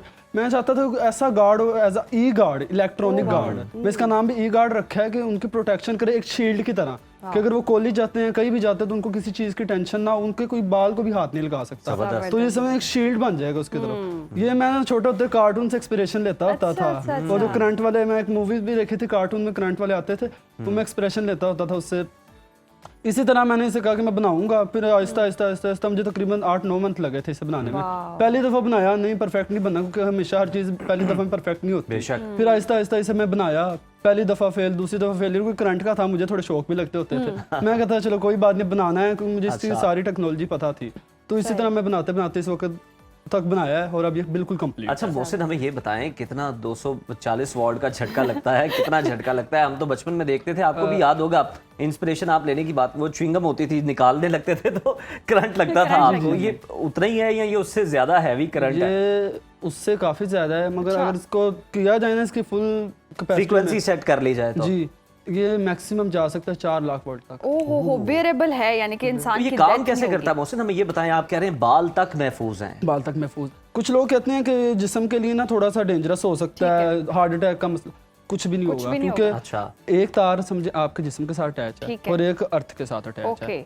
आप अर्थ के ऊपर खड़े हुए हैं, यानी दूसरी तार आप हैं। जब आप मुझे हाथ लगाएंगे ना, तो समझे आपने दोनों तारों को पकड़ लिया। पॉजिटिव और नेगेटिव दोनों तारों को आपने पकड़ लिया। तो इस तरह से आपको करंट लगेगा, मुझे नहीं लगेगा। यानी कि जिसने पहना होगा उसको नहीं लगेगा। लेट्स सपोज कि अगर मैं पहन लेती हूँ, तो मुझे अगर कोई भी गलती से भी टच करने की कोशिश करता है, तो उसकी तो वही लग गई। अच्छा, जबरदस्त। और ये फॉर्मूला बन गया है, अभी बनना नहीं है। मशीन है किस तरह की, हमें दिखाए ना। मशीन ये आप चेक कर सकते हैं, बड़ी छुपा के रखी हुई थी आपने। अच्छा, सिंपल सी मशीन है। इसमें ना मैंने रिचार्जेबल सेल लगाए हैं, कि कोई बुलेट होती है सही पिस्टल की, ऐसे है ये। जस्ट बैटरी आपने रिमूव करनी है, ये आप चेंज कर सकते हैं उसके बाद। ओके, बैटरी इतनी सी बैटरी है, आपने ये बैटरी ठीक है। तो माँ हम इसे यूज भी करना चाहती हैं, आपसे बाय भी करना चाहती हैं, लेकिन कह रही मुझे पहले कोई डेमो तो दें ना, मैं अपने पे ट्राई करके अपने पे ट्राई। और करंट आपको लगाएं, ठीक है, कोई मसला नहीं। मैं ट्राई कर ट्राई आपने करना है। ये टेस्टर है, अच्छा ये Okay. टेस्टर है। बिल्कुल वर्किंग में है। अब मैं Okay. आपको इसे चला के दिखा देता हूँ। ये मैं ऐसे वेयर करूँगा। अच्छा आप इसे यहाँ पे अच्छा वेयर कर ये हम सकते हैं, बिल्कुल ऐसे ठीक है। पहन और सकते हैं। जी ये अब शूज़ मेरे ये ऐसे मैग्नेटिकली ओके Okay. बड़ी कंफर्टेबल है, यानी कि Easily आप लगा विजिबल सकते भी नहीं रहेगी। बहुत ठीक इजीली है। लग सकती है। ये तो मैं शूज़ भी तैयार कर सकता हूँ, ठीक है। अब ये मैंने बिल्कुल लगा ली है। अब आपको मैं टेस्टर ऑन करके दिखा दूँ। सही सही जी सही। जी खुद ही करके दिखा दें जो कि नहीं हम पे ना रहे। उज़ैर को लगाए ना थोड़ा सा ये- करंट। लाइटिंग है इधर, इसलिए आपको इतना क्लियर दिखेगा नहीं। ये वुडन है। वुडन है शायद, लाइटिंग है इसलिए आपको इतना क्लियर दिखेगा नहीं। मैं जी। आपको एक दफ़ा पावरफुल बैटरी लगा के दिखाता हूँ। ये मैं बैटरी इसलिए लाया था कि अगर किसी नॉर्मल यानी कि आपको लगाना हो करंट तो ज़्यादा ना लगे। अच्छा नॉर्मल वाला तो लगा सकते हो उज़ैर, थोड़ा ट्राई तो करें। नहीं आप रहने दें। नहीं ये क्या बात। मुल्क में जितनी बिजली की किल्लत है आपने मेरे से पूरी करनी है। अच्छा टीम में से कोई विलिंग है, कोई कैमरामैन जो आए और ये टेस्ट कर सके। बहुत नॉर्मल और बहुत माइनर सा करंट लगना है, उन्होंने कहा है कि अभी मगर वो वाली बहुत light- थोड़ा सा लगेगा। थोड़ा सा करंट अपनी कोई लगवाना जिम्मेदारी में आना। ओह अपनी। ओह माय गॉड, इसको देख के किसका दिल करेगा कि वो आ गया। ये तो इन्होंने डरा दिया वाकई। अच्छा ये वाकई बहुत ज्यादा था। ये तो अच्छा खासा ये करंट अच्छा है। खासा करंट है। ये नीचे फ्लोर थोड़ा सा है, ये वुडन ओके, फ्लोर है, वुडन वुडन फ्लोर फ्लोर है। है। अगर आप स्टील चाहते हैं तो ये पीछे स्टील हाँ है। या पीछे मगर कुछ। अर्थ के लिए हमें चाहिए ना। अर्थ के लिए, अर्थ like- तो नहीं ना उससे आएगा। हाँ, ओके ओके। अगर आप कहते हैं तो मेरे पास थोड़ी क्लिप्स पड़ी हैं, मैं आपको लेकिन मोहसिन अब मेरा ख्याल है कि ये काफी है जितना आपने हमें हाँ दिखाया ना। जिस तरह से आपने डेमो दी है ना इस उस पे नहीं तरह दिखेगा, मगर टेस्टर अगर आप कहते हैं मैं बाहर दिखा दूंगा थोड़ा अभी यहाँ पे wooden floor है। लाइट बहुत ज्यादा, तो टेस्टर की भी लाइट लाइट उस तरह बहुत से नजर ज्यादा। नहीं आ सकती। हाँ। लेकिन वो जो हमने देखा है, जो आवाज सुनी है, वाकई वो बहुत ही लगा कि खतरनाक कहीं शॉर्ट सी है। सर्किट हो रहा है वहां। ऐसे ही है। अच्छा तो मुझे बताएं कि आप इंजीनियरिंग के स्टूडेंट हैं, आप क्या पढ़ रहे हैं और क्या आपकी ये फील्ड है, तो हमें जरा बताएं ना ये किस तरह से इन्वेंशन की है। मैं आईसीएस कर रहा हूँ। अच्छा माशाल्लाह से। पाकिस्तान के मोस्टली बच्चों को होता है छोटे होते अपने खिलौने खोलते हैं, मोटर निकालनी है, थोड़े एक्सपेरिमेंट करते सही। हैं। मगर मैं ना छोटे होते ऐसे करता था, छोटे होते से मैं कैपेसिटर, ट्रांजिस्टर, रेजिस्टर इन सब के बारे में नॉलेज रखता था मैं। जबरदस्त। कि अगर कोई काम कर रहे हैं ना, हमें पता हो कि हम किस चीज़ से किस क्या कर चीज़ रहे हैं, से अपने क्या कर रहे दिमाग हैं। से थोड़ा सोच के हम उसे कुछ भी सही। कर सकते हैं। वाह तो उसके अकॉर्डिंग मैं बनाया। वाह जबरदस्त। और आपने वाकई इतना दिमाग लड़ाया और बड़ी जबरदस्त चीज बनाई। और जो करंट अभी लगा है, मेरे तो अपने दिल धड़कना शुरू हो गया, इतना अच्छा ये तेज करंट कितने लग- रेडियस हाँ। में काम कर सकता है और मतलब कोई टच नहीं करता किसी को, लेकिन उसके करीब भी है तो उसको ये को खतरा है कि लग सकता है करंट। अगर कोई करीब है, जैसे कि मैं जा रहा हूँ, मतलब पब्लिक ये मेरे ट्रांसपोर्ट जो पे आप कपड़े सफर हैं कर रहे हाँ हैं जी। इन केस, अगर सफर कर रहे हैं, इसमें मैं बटन लगाया हुआ है। उस बटन को हम इस तक हद तक कर सकते हैं कि आपकी पॉकेट में होगा बटन। ठीक है। अभी तो मैं ऐसे चलाता हूँ ना, आपकी पॉकेट में बटन होगा, आपने जस्ट उस बटन को पॉकेट में क्लिक करना है, बिल्कुल नॉर्मल हो जाएगा। Okay okay okay okay. अच्छा सही। ये भी और अगर बताइएगा- आप उसे ऑफ करना भूल गए तो बस फिर ऑफ करना भूल गए, उसके लिए हम ये भी कर सकते हैं, लाइट वाला सिस्टम भी लगा सकते जी। हैं। अच्छा अच्छा या मोहसिन फिर इसकी vibrator। बैटरी के हवाले से बताइएगा कितनी देर तक चार्ज रहती है? ऐसा ना हो जब करंट लगने लगे battery down battery down, battery का यही होता है ना कि जाहिर है बैटरी थोड़ी छोटी है और छोटी करंट इस है। बैटरी के हिसाब से काफी ज्यादा है। अच्छा तो ये तकरीबन जितना, क्योंकि हर दफा बार बार तो करंट नहीं ना लगाना। अगर आप एक दफा चार्ज करते हैं, निकालने को महीनों भी निकाल सकता है। ओके अच्छा, अच्छा महीनों भी निकाल सकते जबरदस्त। हैं। आपने कौन सा मुसलसल किसी को बार बार करंट लगाना है, ये बिल्कुल तो ठीक तब भी काम आएगा जब जरूरत होगी। नहीं मतलब इसका एक स्टैंड बाय टाइम जो है हम जानना चाह रही हैं कि आप स्टैंड इसे बाय टाइम्स का तकरीबन अगर आप इसे लगाते हैं तो 60 झटकों के लिए काफी है, एक बैटरी से। अच्छा जैसे अगेन मैं पूछना चाहूंगी, जिस तरह से वो करंट के मैंने शुड़ सुनी है ना, मेरे तो दिल काम गया। ये वेरेबल है ना? बैटरीज थोड़ी सी मैं उस हिसाब से लाया हूं अच्छा कि heavy ठीक नहीं है। लाया। अच्छा हैवी, अगर हैवी बैटरी Heavy यूज वाला करें तो तो थोड़ा हैवी heavy करंट हो सकता लगेगा। है। अच्छा आप ये जूतों का भी बता रहे थे, कुछ ऐसा भी कनेक्ट करेंगे आपके, कोई जूते बना देंगे? जूते बन सकते हैं, अच्छा। जैसे मेरे शूज है ना, ठीक है। ये सारी चीज इसके सोल पे हो, ओके बस आपने शूज पहनने हैं काम। अच्छा अच्छा अच्छा अच्छा अच्छा वैसे शूज मेरे- पहनने और फिर आपने कहना बिजली भरी है अंदाज अच्छा में। वैसे मेरे तो मुझे बहुत क्यूरियोसिटी हो रही है, मेरा दिल करे मैं पहनूं इसे और कोई मेरे बालों को टच करे और उसका तो काम हो क्यों जाए। क्यों आपने मेकअप आर्टिस्ट को बनवाना?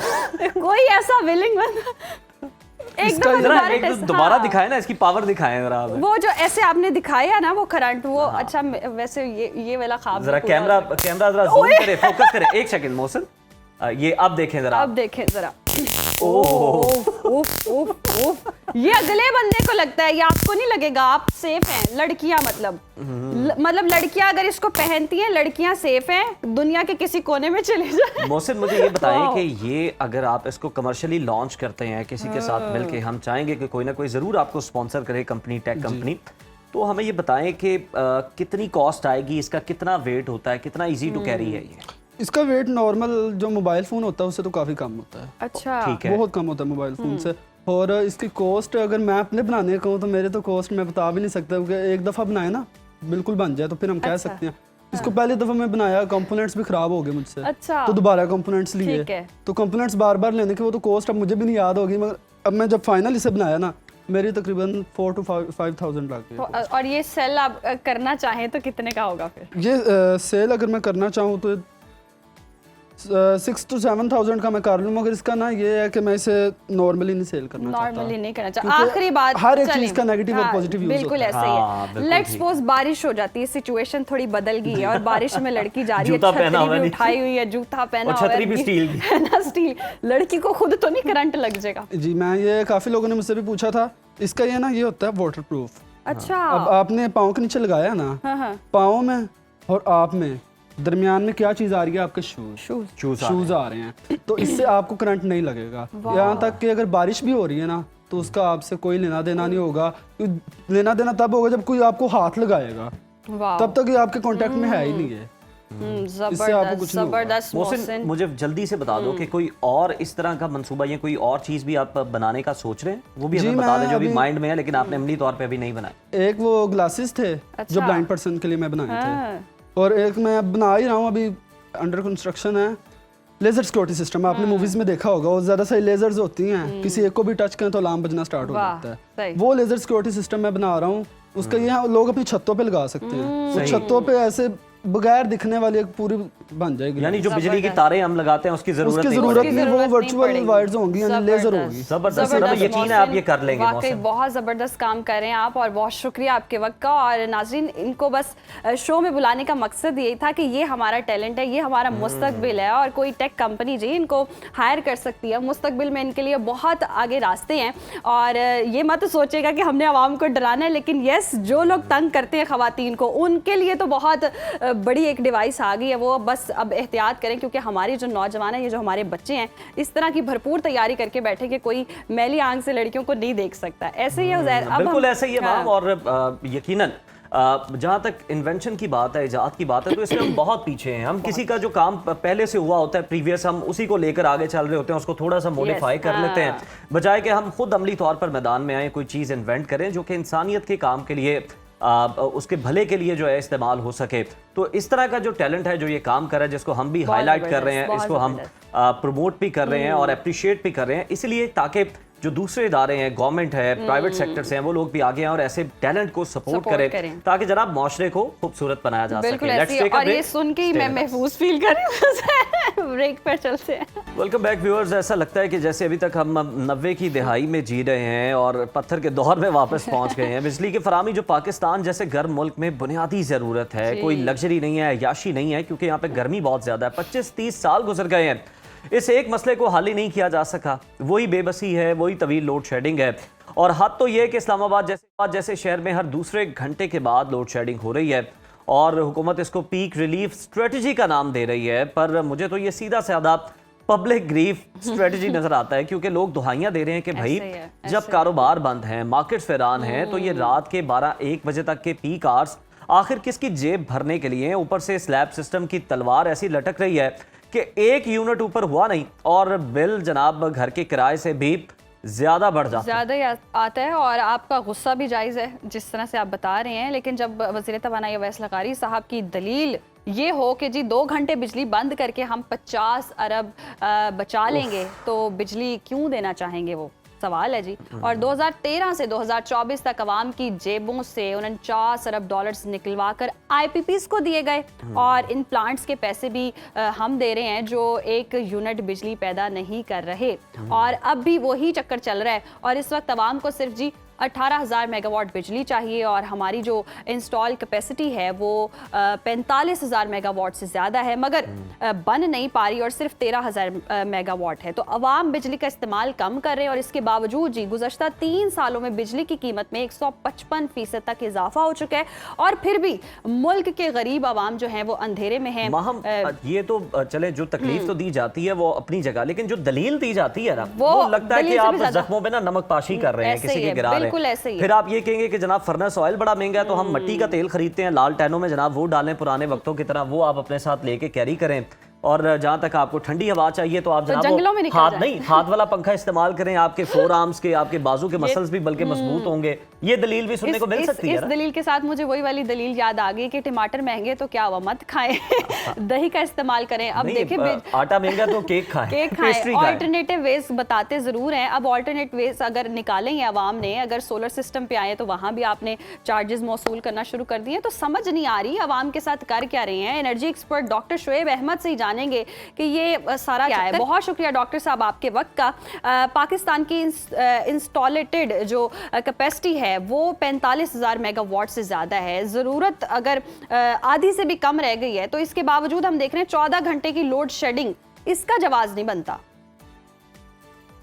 जी, पहले तो आप दोनों का बहुत बहुत शुक्रिया और आपकी मैं बड़े कह लें बड़े फोकस होकर बड़े तहम्मुल से मैं आपकी गुफ्तगू सुन रहा था और मैं चाह रहा था कि मैं उसको दरमियान में इंटरप्ट करूं, लेकिन चूंकि फॉर्मेट इजाजत नहीं दे रहा था। मैं आपको गुजारिश करूं, पहले ना जो अभी आपके प्रीएम्बल के ऊपर मैं जरा डिस्कस कर लूं, क्योंकि वो मुझे बड़ा मजा आया आपकी जब मैंने डिस्कशन सुनी ना, क्योंकि जो लोग है ना टेक्निकल और जो चीज़ों को समझते हैं, उन लोगों का सबसे बड़ा अलमिया क्या है कि वो या तो उस सिचुएशन का मजा ले सकते हैं या कुड़ सकते हैं। अब मसला ये है कि कुड़ने की मेरे पास मजीद गुंजाइश कोई नहीं, जो मैं उम्र के ज़ाहिर हूं मैं चाह रहा हूं कि मैं चले, किसी को तो मजा आ रहा है। अच्छा, अब आप देखिए जरा। अब पहला तो मैं आपको ना, आपने अभी जैसे यहाँ पे कहा कि जी हमारे वजीर तवानाई ये कह रहे हैं कि जी 50 अरब रुपए का वो हमें रिलीफ दे रहे हैं। मैं आपको ना उसी बात को आगे एक्सटेंड करते हुए एक लाइन कह रहा हूँ। आप लोगों के पास तो इनके नंबर होते हैं, एक्सेस होती है, आप काइंडली इनको मैसेज करें कि अगर आप सिर्फ अपनी जो इलेक्ट्रिसिटी जो आप प्रोवाइड कर रहे हैं ना कॉमन मैन को, जितनी भी कर रहे हैं, जो प्रोवाइड कर रहे हैं, अगर आप उसका लाइन लॉस खत्म कर दें तो 625 अरब रुपए आपके खजाने में दाखिल हो सकते हैं। आप 50 अरब को रो रहे हैं, मैं आपको पूरे दावे से, और मैं ये ऐसे नहीं कह रहा हूँ, आप ये जरा एक चीज बड़े ध्यान में रखिएगा कि मैं इसको टेक्निकली आपको बता रहा हूँ कि नेपरा की रिपोर्ट है 24-25 के अंदर जो हमारे लाइन लॉसेस हुए हैं, जी जी 11 से 12% इंटरनेशनल होता है, हम 18% पे पहुंच गए हैं और उस मद में 625 अरब रुपए का नुकसान आपने और मैंने अफोर्ड किया है। ठीक है जी, तो ये जनाब ये कहना कि जी 50 अरब रुपए बचाने के लिए उन्होंने हमारा एक तरह से रगड़ा लगा दिया, क्या खूबसूरत किसी ने एक जुमला कहा। अब पता है क्या है, टेंशन नहीं लेनी जरा ना, क्योंकि अब हमें इन्होंने आदी कर दी है, तो मैं इसलिए जरा हल्की फुल्की सी बातें करूंगा और टेक्निकली आपको ये सारी बात बता दूंगा। उन्होंने कहा जी पूरे पाकिस्तान की नजरें जो पूरी दुनिया की नजरें पाकिस्तान पे लगी हुई हैं और पाकिस्तान में बिजली बंद है, कुछ नजर नहीं आ रहा। ठीक है जी, ये एक हमारा इस वक्त के लिए अंदाजा कीजिए हमारा ये अलमिया है बिजली की ना। अब जरा थोड़ा सा टेक्निकली इसको एनालिसिस करके आपको देता हूँ। बेसिकली इसके हैं 3 डायमेंशन। ठीक है, अगर हमें वो डायमेंशन समझ में आ जाते हैं तो आप यकीन कीजिए कि हमारा वो मसला हल हो जाता है। उसका जो पहला एस्पेक्ट है ना वो है प्योरली पॉलिटिकल एस्पेक्ट है। और आप ये देखिए कि पॉलिटिक्स मेरा डोमेन नहीं है, लेकिन मैं आपको इसके साथ लिंक करके दे रहा हूँ 1 मिनट के अंदर। जी जी, आपके जो है ना इसका पहला एस्पेक्ट है पॉलिटिकल एस्पेक्ट, दूसरा इसका है एडमिनिस्ट्रेटिव एस्पेक्ट। ठीक है जी, कोई भी चीज है ना उसके 3 पहलू हैं, और तीसरा उसका एस्पेक्ट है टेक्निकल। सही। अच्छा, टेक्निकल से शुरू करते हैं क्योंकि मैं टेक्निकल आदमी हूँ। मैं कल ना 2-3 प्रोग्राम में देख रहा था, चैनल्स को ज़रा रोटेट करके शाम को देखते हैं कि जरा क्या चल रहा है सिलसिला। तो मुझे इतना दुख हुआ कि यार जो नॉन टेक्निकल लोग हैं, अच्छा वो बंदा खुद कन्फेस भी कर रहा है, लेकिन चूंकि वो स्टार है टीवी का और उसने स्क्रीन पर आना ही आना है और उसकी फैन फॉलोइंग, वो यूट्यूबर भी है, वो टिकटॉकर भी है, वो मतलब फलां भी है और इन्फ्लुएंसर भी है, तो उसने आना है। तो वो खुद कह रहा है कि भाई आप ये क्वेश्चन किसी टेक्निकल आदमी से पूछे, मैं तो इतना जानता हूँ कि आवाम रोई है। ठीक है, तो मैं सुनो का इसलिए शुक्रिया अदा करता हूँ कि ये मेरा ख्याल है शायद आपका वाई चैनल है जो नहीं, टेक्निकल अल्लाह लोगों का को हमारी शुक्र है, तरह हम जो रेलेवेंट बंदा होता है उसी राइट से मैन फॉर द राइट। वो पूछते कई हैं। कोने खुदरों में से ना आप हमें निकाल लेते हैं और हमारी कोई बात सुनवा देते हैं, किसी को अल्लाह करे किसी के दिल पे असर कर जाए। अब आप पहले जरा सुन लीजिए कि पॉलिटिकल एस्पेक्ट कैसा है। देखिए मैं एक चीज आपको बताऊं, मैं हमेशा बात बड़ी वो उसमें करता हूँ, जो आपका एनर्जी क्राइसिस होता है ना, वो अब ये एनर्जी क्राइसिस नहीं है, ये आपका इस वक्त इकोनॉमिक क्राइसिस है। Economic crisis. आपने सब कुछ बंद कर दिया, ठीक है। ये देखिए, ये सिर्फ बिजली नहीं है, ये सिर्फ 1 घंटे के लिए बिजली नहीं आपकी बंद हुई, जो हम कभी जब हमारे जमाने बचपन में हम सुना करते थे जो लोड शेडिंग हो रही। No, it is not load shedding. आज ये आपकी इकोनॉमी, ये it's like a blood in your vessels. ये जो आपकी आर्टरीज चल रही है ना, खून लेके जा रही हैं, ये एनर्जी आपकी इस वक्त इकोनॉमी का खून है, ठीक है जी। ये जो आपकी आर्टरीज में चल रहा है, अगर ये बंद हो जाएगी तो आप बताएं, वो तो दिल बंद हो जाएगा, और दिल बंद हो जाएगा तो बैठ जाएगा, ठीक है। आपने कहा जी हम पीक आवर्स लोड मैनेजमेंट कर रहे हैं। खुदा के बंदो, आप पीक आवर्स पे लोड मैनेजमेंट की जरूरत क्या पड़ी? आप दूसरा काम कर देते। पॉलिटिकल पहले जरा मैं जल्दी से आपको कंप्लीट करके दूं। पॉलिटिकल क्या था जी? पॉलिटिकल ये था, देखिए जो मैं आपको वर्ड का फॉर्मेट बता रहा हूँ, वरना तो वो कहते हैं कि भाई ले सांस भी आहिस्ता के नाजुक है, बहुत काम क्या है काम है। तो बड़ा मैं एहतराम से और बड़ा मैं मतलब यूं फिंगर क्रॉस करके आपको बताऊं कि जो लेजिटिमेट गवर्नमेंट्स होती हैं ना, जिनको अवाम की बैक हासिल होती है और जो अवाम के को अपने सामने रख के और उनके मुताबिक फैसले करते हैं, उन गवर्नमेंट्स की प्लानिंग बिल्कुल डिफरेंट होती है, ठीक है जी। और कोई भी स्टेट, याद रखिए, स्टेट तो बहुत बड़ी चीज है ना, ये आपका और मेरा जिस्म है। हम अंदरूनी तौर पर लागर होंगे, कमजोर होंगे, ऊपर से जितना भी मेकअप कर लें, थोपा थापी कर लें, जब चलेंगे तो गिर जाएंगे, ठीक है। आपका जो पॉलिटिकल सिस्टम है उसके अंदर लेजिटिमेसी ना होने की वजह से, और अगलों को पता है हमने किसी को जवाब तो देना ही नहीं है। डॉक्टर साहब, लेकिन अब हम देख रहे हैं कि ख्वाजा आसिफ साहब ने भी ये इतराफ़ किया है कि उन्हीं की हुकूमतों के किए हुए मुआहदों की वजह से हुकूमत के हाथ बंधे हुए हैं। तो क्या बैनुल-अक़वामी कवानीन में ऐसी कोई गुंजाइश नहीं कि अवामी मफाद में एक तरफा मुआहदों को ख़त्म किया जा सके या रीनेगोशिएट किया जा सके? मैं आपको उसका पोस्टमार्टम करके देता हूँ ना। ये वो बातें हैं, वो पढ़े ना, जाके अपनी नेपरा की रिपोर्टें पढ़ें। ये लोग, एक बंदा कोई ना वहां से चलते चलते को कान में बात डाल देता है और ये लोग बैठ के उसको स्टेटमेंट दे देते हैं। खुद भी तहकीक किया करें कि असल बात क्या है। मैं आपको बताने लगा, ठीक है जी। पहली बात आपको मेरी कन्वे हो गई कि जब आप पॉलिटिकल डिसीजंस वहां पर होते हैं जिन लोगों ने अवाम के पास जाना हो, इन्हें पता है हमने अवाम के पास आना नहीं। अब बात खत्म हो गई, इससे ज्यादा हम इस मौजूद पे बात नहीं करेंगे। अब आ जाए एडमिनिस्ट्रेटिव के ऊपर। एडमिनिस्ट्रेटिव के अंदर क्या है जी, जो लोग उस चीज के जिम्मेदार होते हैं, उसकी मिसाल यूं समझ लीजिए कि एक गाड़ी चल रही है ना, अगर एक पब्लिक ट्रांसपोर्ट आती जा रही है, उसके अंदर जो ड्राइवर चला रहा है, तो आपको पता है सबसे ज्यादा खतरे में ड्राइवर है। सबसे पहले वो मरेगा अगर वो हिट करेगा, ठीक है ना जी। इसी तरह दुनिया में जितने लोग निजाम को चलाने वाले होते हैं, वो खुद निजाम का हिस्सा होते हैं, वो खुद भी सफरर होते हैं। आपका वापडा सफरर नहीं है। और मैं बड़ी जिम्मेदारी से बात कर रहा हूँ, मैं चैलेंज करता हूँ, मैं आपका चैनल है, आपका ही फ्लोर मुझे मिलता है, मैं उस पर बैठ के मोस्ट टेक्निकल पर्सन आप इलेक्ट्रिसिटी का लाए, मैं उसके सामने अदादो शुमार रखूंगा।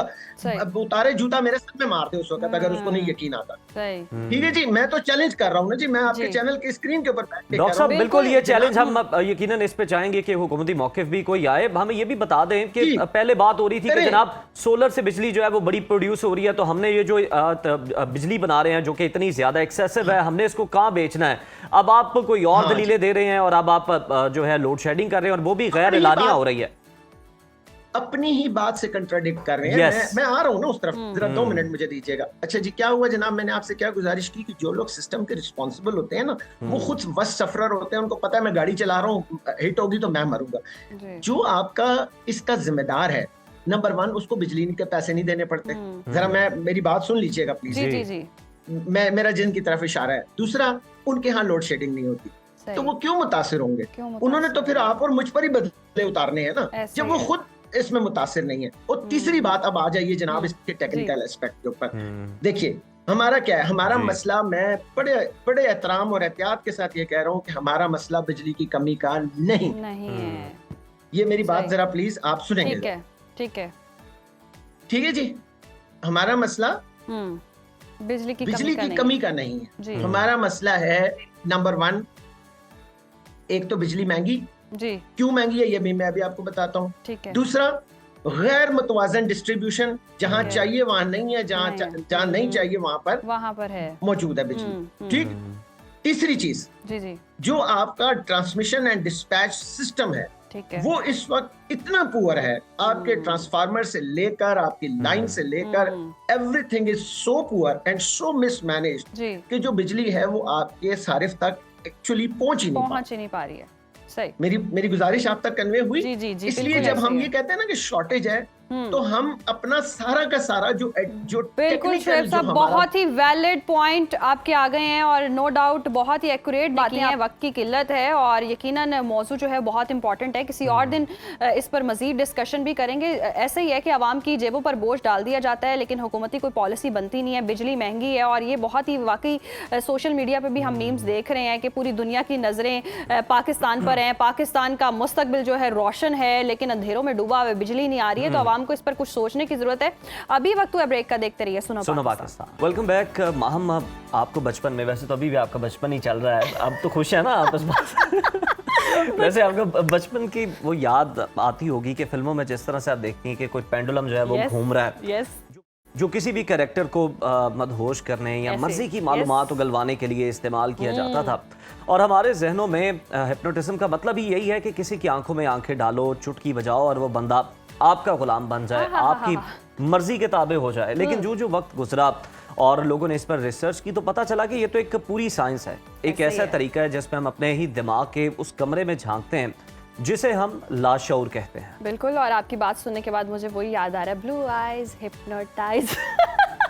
लेकिन दिलचस्प बात यह है कि हमारा दिमाग एक ऐसी जो हार्ड ड्राइव है इस तरह की होती है कि जी बचपन की वो बातें सेव होती हैं जो हम बड़े होते हैं तो शायद हमें भूल जाती हैं, लेकिन याददाश्त में कहीं ना कहीं होती हैं। और अक्सर लोग डिप्रेशन में होते हैं, उदास होते हैं और उन्हें वजह भी मालूम नहीं होती है। और हिप्नोटाइज करना, और हम देखते हैं कि हिप्नोटिज्म जो है, आज हम इसी पुरअसरार दुनिया से पर्दा उठाएंगे कि क्या वाकई होता है और हमारी मर्जी के खिलाफ जी हमें कोई काबू करके क्या कर सकता है और इसका इलाज क्या है। और हमने इसी अहम मौजू के लिए दावत दी है डॉक्टर आमना अहमद, जो कि क्लिनिकल साइकोलॉजिस्ट हैं और मायनाज हिप्नोथेरेपिस्ट भी हैं। बहुत शुक्रिया डॉक्टर साहिबा आपके वक्त का। Welcome to Suno Pakistan. और सबसे पहले तो हम हिप्नोटिज्म को समझना चाहेंगे, ये किस तरह से एग्जिस्ट करता है, वर्क किस तरह करता है और जहन को काबू किस तरह करता है कि एक इंसान जो है वो इतना बेकाबू हो जाए कि किसी और के कंट्रोल में आ जाए। जी, सबसे पहले तो मैं ये कहना चाहूँगी कि जो मिथ हैं हिप्नोसिस को लेके या हिप्नोटिज्म को लेके, हम उन पे थोड़ा सा बात करते हैं कि जो आपने एक बात की कि ऐसे पेंडुलम घुमाया जाता था, तो अब वो चीज़ इसलिए यूज़ की जाती थी ताकि पेशेंट का या एक पर्सन का फोकस जो है वो एक चीज़ पे हम बहुत ज़्यादा गहरा कर सकें और जो बाकी एक्सटर्नल फैक्टर्स हैं वो धुंधले होते जाएं। अब क्योंकि ये टेक्निक, ये चीज़ मूवीज़ में as a entertainment, as a magic trick इतनी ज़्यादा यूज़ हुई कि अब इसका मिसयूज़ हो गया और जो इसकी असल वैल्यू थी वो ख़त्म हो गई। सो नाउ अब जो मॉडर्न साइकोलॉजी है इसमें हम क्या करते हैं कि हम एक डॉट लगाते हैं किसी भी बोर्ड पे, किसी दीवार पे, और हम उस पर्सन से कहते हैं कि आप इसको फोकस करके देखें। एक्चुअली हिप्नोटिज्म का मतलब होता है एक ऐसी स्टेट जो कि ट्रांस स्टेट होती है, जो कि लगता है कि हम नींद में हैं लेकिन वो नींद नहीं होती। एक्चुअली हम बहुत ज़्यादा हाइपर सजेस्टेबल होते हैं, बहुत ज़्यादा अटेंटिव, अलर्ट और फोकस्ड होते हैं किसी एक स्पेसिफिक चीज़ के ऊपर। This is the process and this is the procedure जिस पे हिप्नोटिज्म या हिप्नोसिस या एक और थेरेपी है जिसके थ्रू हम हिप्नोटिज्म को परफॉर्म करते हैं, which is known as hypnotherapy. और यही वो असल थेरेपी है जो कि हम यूज़ करते हैं ट्रीटमेंट पर्पसेस के लिए।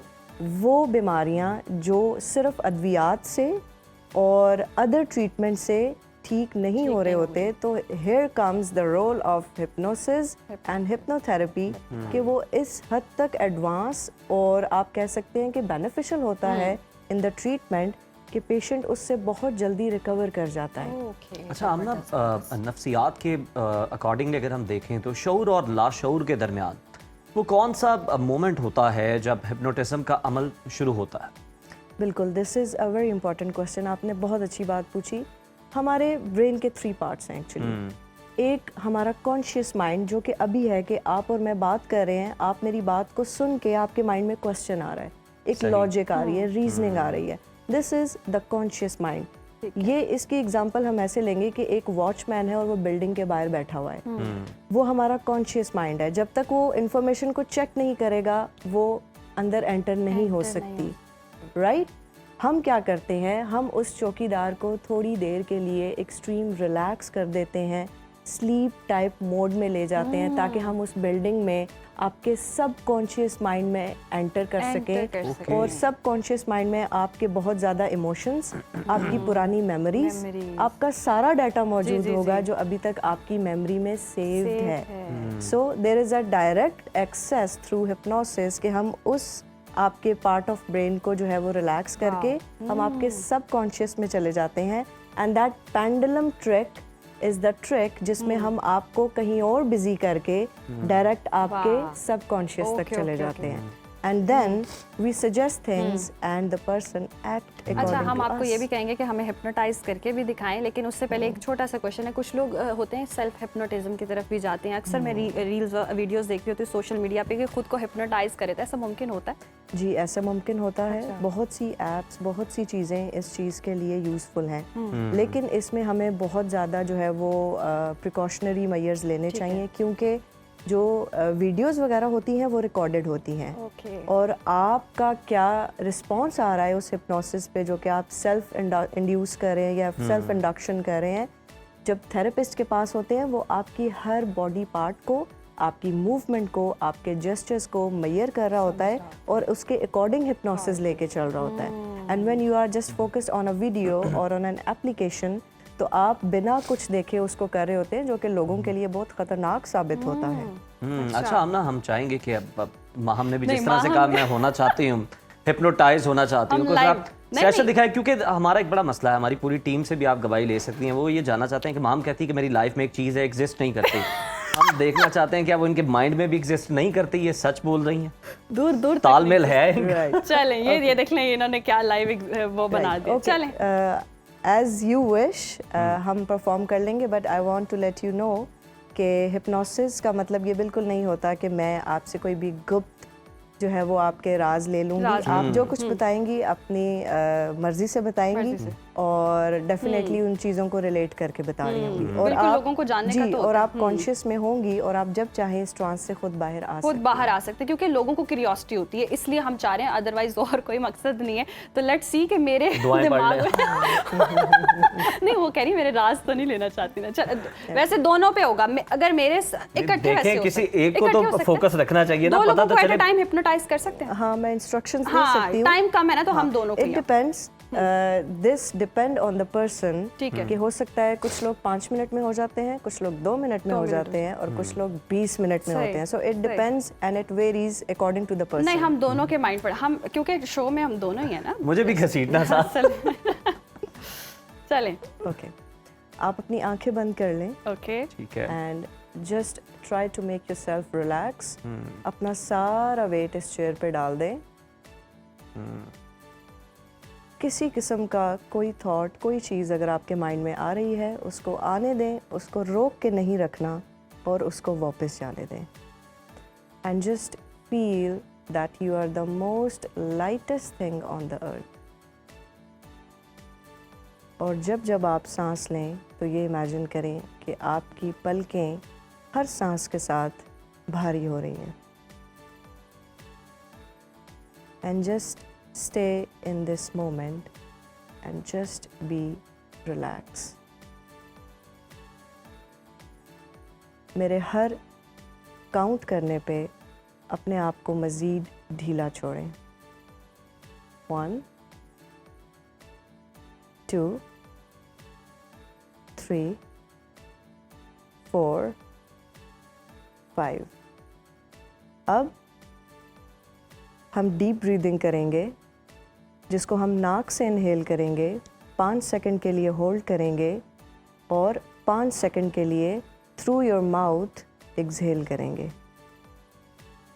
Take a long deep breath, hold it, 1 2 3 4 5 exhale 1 2 3 4 5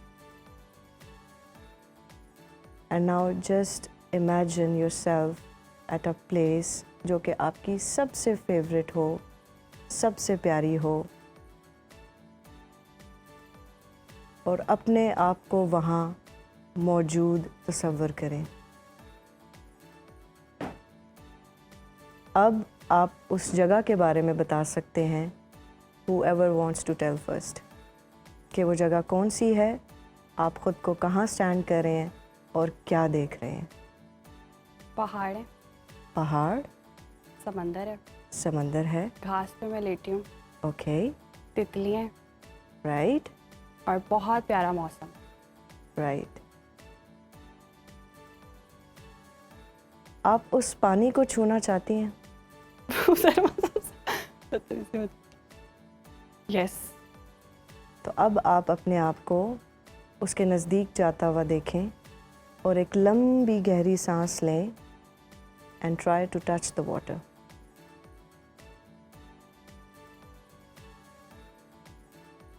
Take a long deep breath. Hold it. 1 2 3 4 5 Exhale. आपको कैसा लग रहा है उस पानी को टच करके? वंडरफुल। वंडरफुल। आप अपने आप को अगर किसी एक कलर के साथ एसोसिएट करें तो वो कौन सा कलर होगा कि ये कलर मेरे लिए है या मेरे पे सूट करता है? Bottle green. Bottle green, right. Now you have to come back to this place जहाँ पे हम बैठे हैं और आप हमारी होस्ट हैं, और जब मैं आपसे कहूँ तो आप आंखें खोलेंगी। Take a long deep breath, hold it, exhale, open your eyes slowly. अच्छा वापस बड़ी लंबी मुसाफत। ओके अच्छा, मेरा एकदम जहन में वापस आते आते थोड़ा टाइम लगता है। ओके, सफर लंबा था, मैं Now- खुद इसी तरह से थकावट फील कर रहा हूँ। एग्जैक्टली। नाउ द टाइम जब आपने उस चीज़ को इमेजिन किया, आप अपने आप को देख पा रही थी, that was the actual state कि आप हिप्नोसिस में थी। यानी आप उस चीज़ को देख पा रही हैं, फील कर पा रही हैं, और आपकी बॉडी उस तरह एक्साइटमेंट शो कर रही थी कि जैसे आप वाकई ही वहाँ मौजूद अच्छा, ये हों। वाकई जेन्युइनली होता है और मैंने फील किया है कि मैं सब भूल गई हूँ, आसपास कुछ नहीं मुझे पता चल रहा, कैमरामैन या मैं होस्ट हूँ या मैं शो में बैठी हूँ, मैं बिल्कुल उस प्लेस में हूँ और मैं बिल्कुल एनवायरनमेंट को इमेजिन। हमारा मकसद यही था आपकी जात की नफी करवाना। जात की नहीं, आप तो राज बहुत जानना ऊंची मंजिलों पे जा चाह, आप चुकी हैं राज अब जानना चाह रहे थे। देखिए ऐसा तो कोई राज नहीं मिला। और जो मैंने आपसे कलर पूछा, द ग्रीन कलर, वो सिर्फ पॉजिटिविटी को आप कह लें कि डिस्प्ले करता है या डिस्क्लोज करता है, व्हिच मींस के फिलहाल इनकी लाइफ बहुत रंगीन चल रही है और ये अपनी लाइफ यही तो हम जानना चाहते अपने फ्यूचर को बहुत पॉजिटिव वे में देखती हैं, या इनका जो अभी करंट स्टेट ऑफ माइंड है that is very happy, positive, and you can say under development or maybe going for the good growth. तो दिस इज समथिंग जो कि अभी आपके अंदर था, और मैंने आपसे डायरेक्ट क्वेश्चन किए बगैर मैंने आपसे ये जान लिया, और आई थिंक वो आपके अंदर नजर भी आ रहा है। आमना, ये तो बड़ा जबरदस्त हो गया। मुझे अब हम कुछ लोग जिनको इस आप चीज क्या का imagine नॉलेज कर रहे थे? ये है, तो मैंने गलत बहुत बात अच्छा है। इमेजिन किया। कुछ लोग इसका नेगेटिव यूज भी करते हैं। मतलब हमने कुछ ऐसे सीसीटीवी फुटेजेस देखे हैं, हमारी कुछ पुलिस वालों से बात हुई है, वो कहते हैं कि बाकायदा हिप्नोटाइज करके लूटा जाता है जी, ये तरीका भी इस्तेमाल किया जाता है। ये किस तरह से करते हैं? अच्छा, इसके अंदर बेसिकली यूज होता है कन्वर्सेशनल हिप्नोसिस। अच्छा, यानी मैं बातों ही बातों में आपको इतना ज्यादा कन्विंस कर दूं कि आप वो चीज़ करें जो मैं आपसे डिमांड कर रही हूँ। फॉर एग्जांपल, हम बाजार जाते हैं और हम इस नीयत से गए हैं कि मैंने कुछ खरीदना नहीं है, मैं विंडो शॉपिंग करने जा रही हूँ, लेकिन एक सेल्समैन खड़ा होता है और वो कहता है बाजी इसको एक दफ़ा देखें तो सही, इसका कलर क्या लग रहा है, आप लेंगी तो सब जेलस हो जाएंगे। और हम ना चाहते हुए भी जब घर वापस आ रहे होते हैं तो कुछ ना कुछ हाथ में हमने कैरी किया होता है। This is conversational hypnosis, a trick, a skill जो कि हमारे अंदर होती भी है और बहुत से लोगों में ये टैलेंट होता है, बट समहाउ हमें उसको लेबल करना नहीं आता, हम अनअवेयर होते हैं, लेकिन जिन लोगों को आता है वो इसको यूज़ करते हैं यूज़ करते हैं और हम लोग कहीं ना कहीं उसमें हिप्नोटाइज होते हैं। बहुत शुक्रिया आमना आपके Thank वक्त you का, so और much. बहुत ही ज़बरदस्त सेगमेंट रहा है। और इसको प्रैक्टिस करने का ये था, कुछ लोग होते हैं जो इसको गलत इस्तेमाल करते हैं, लेकिन क्लिनिकल साइकोलॉजिस्ट हैं और मैंने ये चीज़ खुद रियलाइज़ की है, फील किया कि ब्रेन इतना रिलैक्स होता है, इतना रिलैक्स होता है आपकी नफ्सियात और आपके माइंड की बेहतरी के लिए, ब्रेन के हेल्थ के लिए। दिस इज़ सो गुड, होना चाहिए फॉर अ गुड थिंग। अगर नेगेटिव यूज़ हो रहा है तो यस वो गलत है, लेकिन this is the best thing I think जो मैंने अभी एक्सपीरियंस की है। हैट्स ऑफ टू आमना वाकई। और तो नेक्स्ट अब टाइम आपने सुबह शाम में इसका सेशन सुबह शाम तो नहीं, नेक्स्ट टाइम ज़रूर और बुलाएंगे। दवा को हिला के पीना। आपका मैं जानूंगी अभी ब्रेक में ना, ब्रेक पर चलते हैं नाजरीन, और उज़ैर का ब्रेन मैं पढ़ने की कोशिश करती हूँ। मैं हाजिर हूँ। Let's take a break. नाज़रीन, हम अपने इर्द गिर्द देखते हैं कि वालिदैन ज़िंदगी में ही किसी एक बच्चे की मोहब्बत में या किसी और मजबूरी की वजह से बाकियों को नज़रअंदाज करके जायदाद किसी एक के नाम कर देते हैं। अब सुप्रीम कोर्ट से एक बड़ा ही कमाल फैसला आया है। किस्सा कुछ यूं है कि 1969 में एक वालिद ने अपने बेटे को प्लॉट गिफ्ट कर दिया। 31 साल बाद सन 2000 में दूसरे भाई ने अदालत का दरवाजा खटखटाया। मामला जब सुप्रीम कोर्ट तक पहुंचा तो वकील साहब कह रहे हैं कि भाई ने तो जिरा में मान लिया था कि हाँ ये गिफ्ट है, मगर चीफ जस्टिस याया अफरीदी ने रिमार्क्स दिए कानूनी तौर पर साबित करना होगा कि ये गिफ्ट वाकई दुरुस्त है। जी, और कानून जो है वो नियत से ज़्यादा सबूत पर चलता है, और अदालत सिर्फ ये नहीं देख रही कि किसने क्या कहा, बल्कि ये देख रही है कि तरीकाकार क्या था। और हमारे यहाँ लोग समझते हैं कि बस एक कागज़ लिखो और काम हो गया, लेकिन यहाँ तो 2000 से चलने वाले केस का फैसला जो है वो 26 साल बाद आया है, जिसमें दूसरे भाई को भी प्लॉट में हिस्सा मिल गया। बड़ी ज़बरदस्त बात है। और आज हम जी इसी गुत्थी को सुलझाएंगे कि इस्लाम में इस बारे में क्या अहकामात हैं, और हमारा कानून जो है यानी कि जो गिफ्ट की सूरत में आप देते हैं उस मामले में कितना सख्त है। हमारे साथ दो बहुत ही ख़ास मेहमान मौजूद हैं, माहिर कानून बैरिस्टर अमरीन कुरैशी साहिबा भी और मजहबी स्कॉलर मुफ्ती बहराम शाहिद साहब भी हमारे साथ मौजूद होंगे। आप दोनों मेहमानों को शुक्रिया कहते हैं। Welcome to Suno Pakistan. अमरीन साहिबा, सबसे पहले आपकी जानिब आऊँगी, कानूनी नुक्ता देख लेते हैं। आमतौर पर समझा जाता है कि जी हिबा या गिफ्ट कर दिया तो बात खत्म हो गई। सुप्रीम कोर्ट इस केस में साबित करने पर इतना जोर क्यों दे रहा है या दिया है कि हालांकि दूसरे भाई ने जिरा में से तस्लीम भी कर लिया था लेकिन फिर भी उसको हिस्सा मिला? कानूनी नुक्ता बताइएगा प्लीज। Thank you. थोड़ा सा मैं transfer of property act section 122 जो है पाकिस्तान का, वो मेंशन करता है गिफ्ट को, gift of a property. However जो आपका इस्लामिक वर्जन है उसमें आपको हिबा है, और हिबा में बड़ा फ्लेक्सिबल दिया है। जब आप इस चीज़ को अदालत लेके जाते हैं, अदालत आपके ऊपर बर्डन ऑफ प्रूफ मांगता है। बर्डन ऑफ प्रूफ ये मतलब है कि कानून शहादत के अंदर आपने सिर्फ विटनेसेस नहीं लेके आने, आपने सिर्फ म्यूटेशन नहीं दिखानी कि जी इंतकाल मेरे नाम पे हुआ है, आपने क्रेडिबल एविडेंस दिखानी है।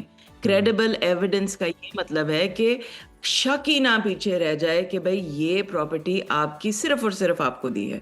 और ये आपका, अगर आप आइन भी देखें तो आपका आर्टिकल 23 और 24 राइट टू प्रॉपर्टी कहता है, और पाकिस्तान में ये रुझान बढ़ गया है। ये सिर्फ ये नहीं है, मैं कहती हूँ औरतों के लिए, छोटे भाइयों को पीछे कर देते हैं, कोई ना कोई हर घर में यही प्रॉब्लम है कि प्रॉपर्टी के ऊपर। सो आई थिंक ये बहुत अच्छी decision irrespective of the gender, मगर ये बहुत ही ज़रूरी था कि इस टाइप की डिसीजन आए कि आप ये नहीं कह सकते कि भाई वालिद साहब को मैंने ध्यान रखा तो जी सारा घर मेरा है और भाई का कोई हक नहीं है। सो इसके ऊपर चाहिए, बहुत लेट आई है, मगर मैं बहुत खुश हूँ कि ये आई है। आई थिंक इसको 26 ईयर्स लग गए थे।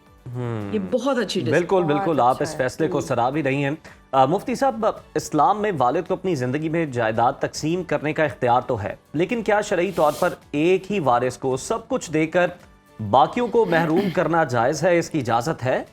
बिस्मिल्लाहिर्रहमानिर्रहीम नहमदुहु व नुसल्ली व नुसल्लिम अला रसूलिहिल करीम। बड़ा ही अहम मौजू और बड़ा ही ख़ास और बड़ा हसास मौजू है, और इस मुआशरे में हर फ़र्द को इसकी ज़रूरत है और बड़ी शिद्दत से इसकी ज़रूरत है।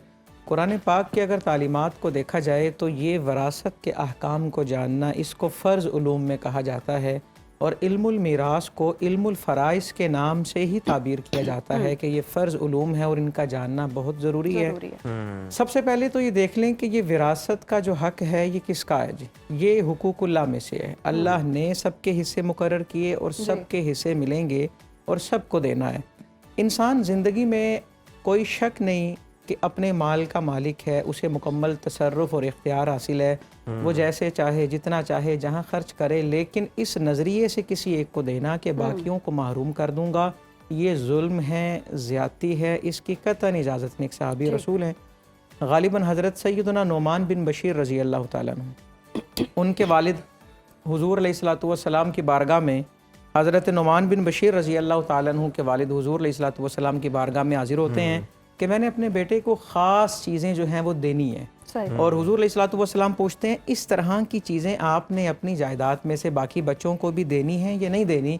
वो कहते नहीं, सिर्फ ये नोमान के लिए। तो आप फरमाते हैं ऐसा ना करो, सिर्फ अदल से काम लो, अगर देना है तो सबको मलहूज रखें, किसी एक के फेवर में बाकियों को महरूम करने के इस्लाम कतई इजाज़त नहीं देता। इस्लाम तो इतनी बारीक बीनी से इस हर मसले को देखता है। मिसाल के तौर पे हुज़ूर अलैहिस्सलातु वस्सलाम फरमा रहे हैं एक शख्स के 10 बच्चे हैं, अगर वो एक के माथे पे बोसा देता है, बोसा शफ़क़त, तो बाकी 9 को भी बोसा दे कि किसी के दिल में एहसास महरूमी जो है वो नहीं जागना चाहिए। अल्लाह पाक ने जहाँ पर वरासत के अहकाम बयान किए वहाँ पर साथ ये बताया ये अल्लाह की हदें हैं। और हदर का मतलब है अल्लाह की हद। हद का मतलब ये है कि ये बॉर्डर लाइन है, इसको क्रॉस करने की इजाज़त नहीं है, बल्कि उसके ऊपर चलने की भी इजाज़त नहीं है। जो इस तरह करता है वो अपने ऊपर भी जुल्म करता है। मुफ्ती साहब इस पर अमल करना चाहिए और यकीनन ये अल्लाह ताला की मुकर्रर करदा हदें हैं, इनका ख्याल रखना चाहिए। और वैसे भी जब आप किसी एक को नवाजेंगे तो बाकियों में ऑटोमेटिकली हसद की जो आग है अब वो जलना शुरू हो जाएगी और फिर जिसको तोहफा दिया गया, नवाजा गया वालिद की जानिब से, उससे फिर वो कोशिश करेंगे कि किसी ना किसी तरह से बदला लिया जाए। नवाजने के अलावा अगर किसी से ज्यादा प्यार भी करें तो वो कहीं ना कहीं वो थोड़ा सा इनसिक्योर हो जाता है और इसी तरह वो चाइल्डहुड ट्रॉमास जो होते हैं वो बड़े होकर बढ़ रहे होते हैं और फिर नफरत भी आप देखें बहन भाइयों में हो रही होती है। बैरिस्टर अमरीन साहिबा, आपकी जानिब भी आऊंगी। इस केस में अगर हम देखें 31 साल बाद दावा दायर किया गया है और कानूनी तौर पर टाइम फ्रेम या लिमिटेशन का जो इतलाक है ऐसे खानदानी जायदाद के मुकदमात में किस तरह से होता है, और ये भी जहन में रहे कि फैसला जी 26 साल में हुआ है, ये कितना इंपॉर्टेंट है?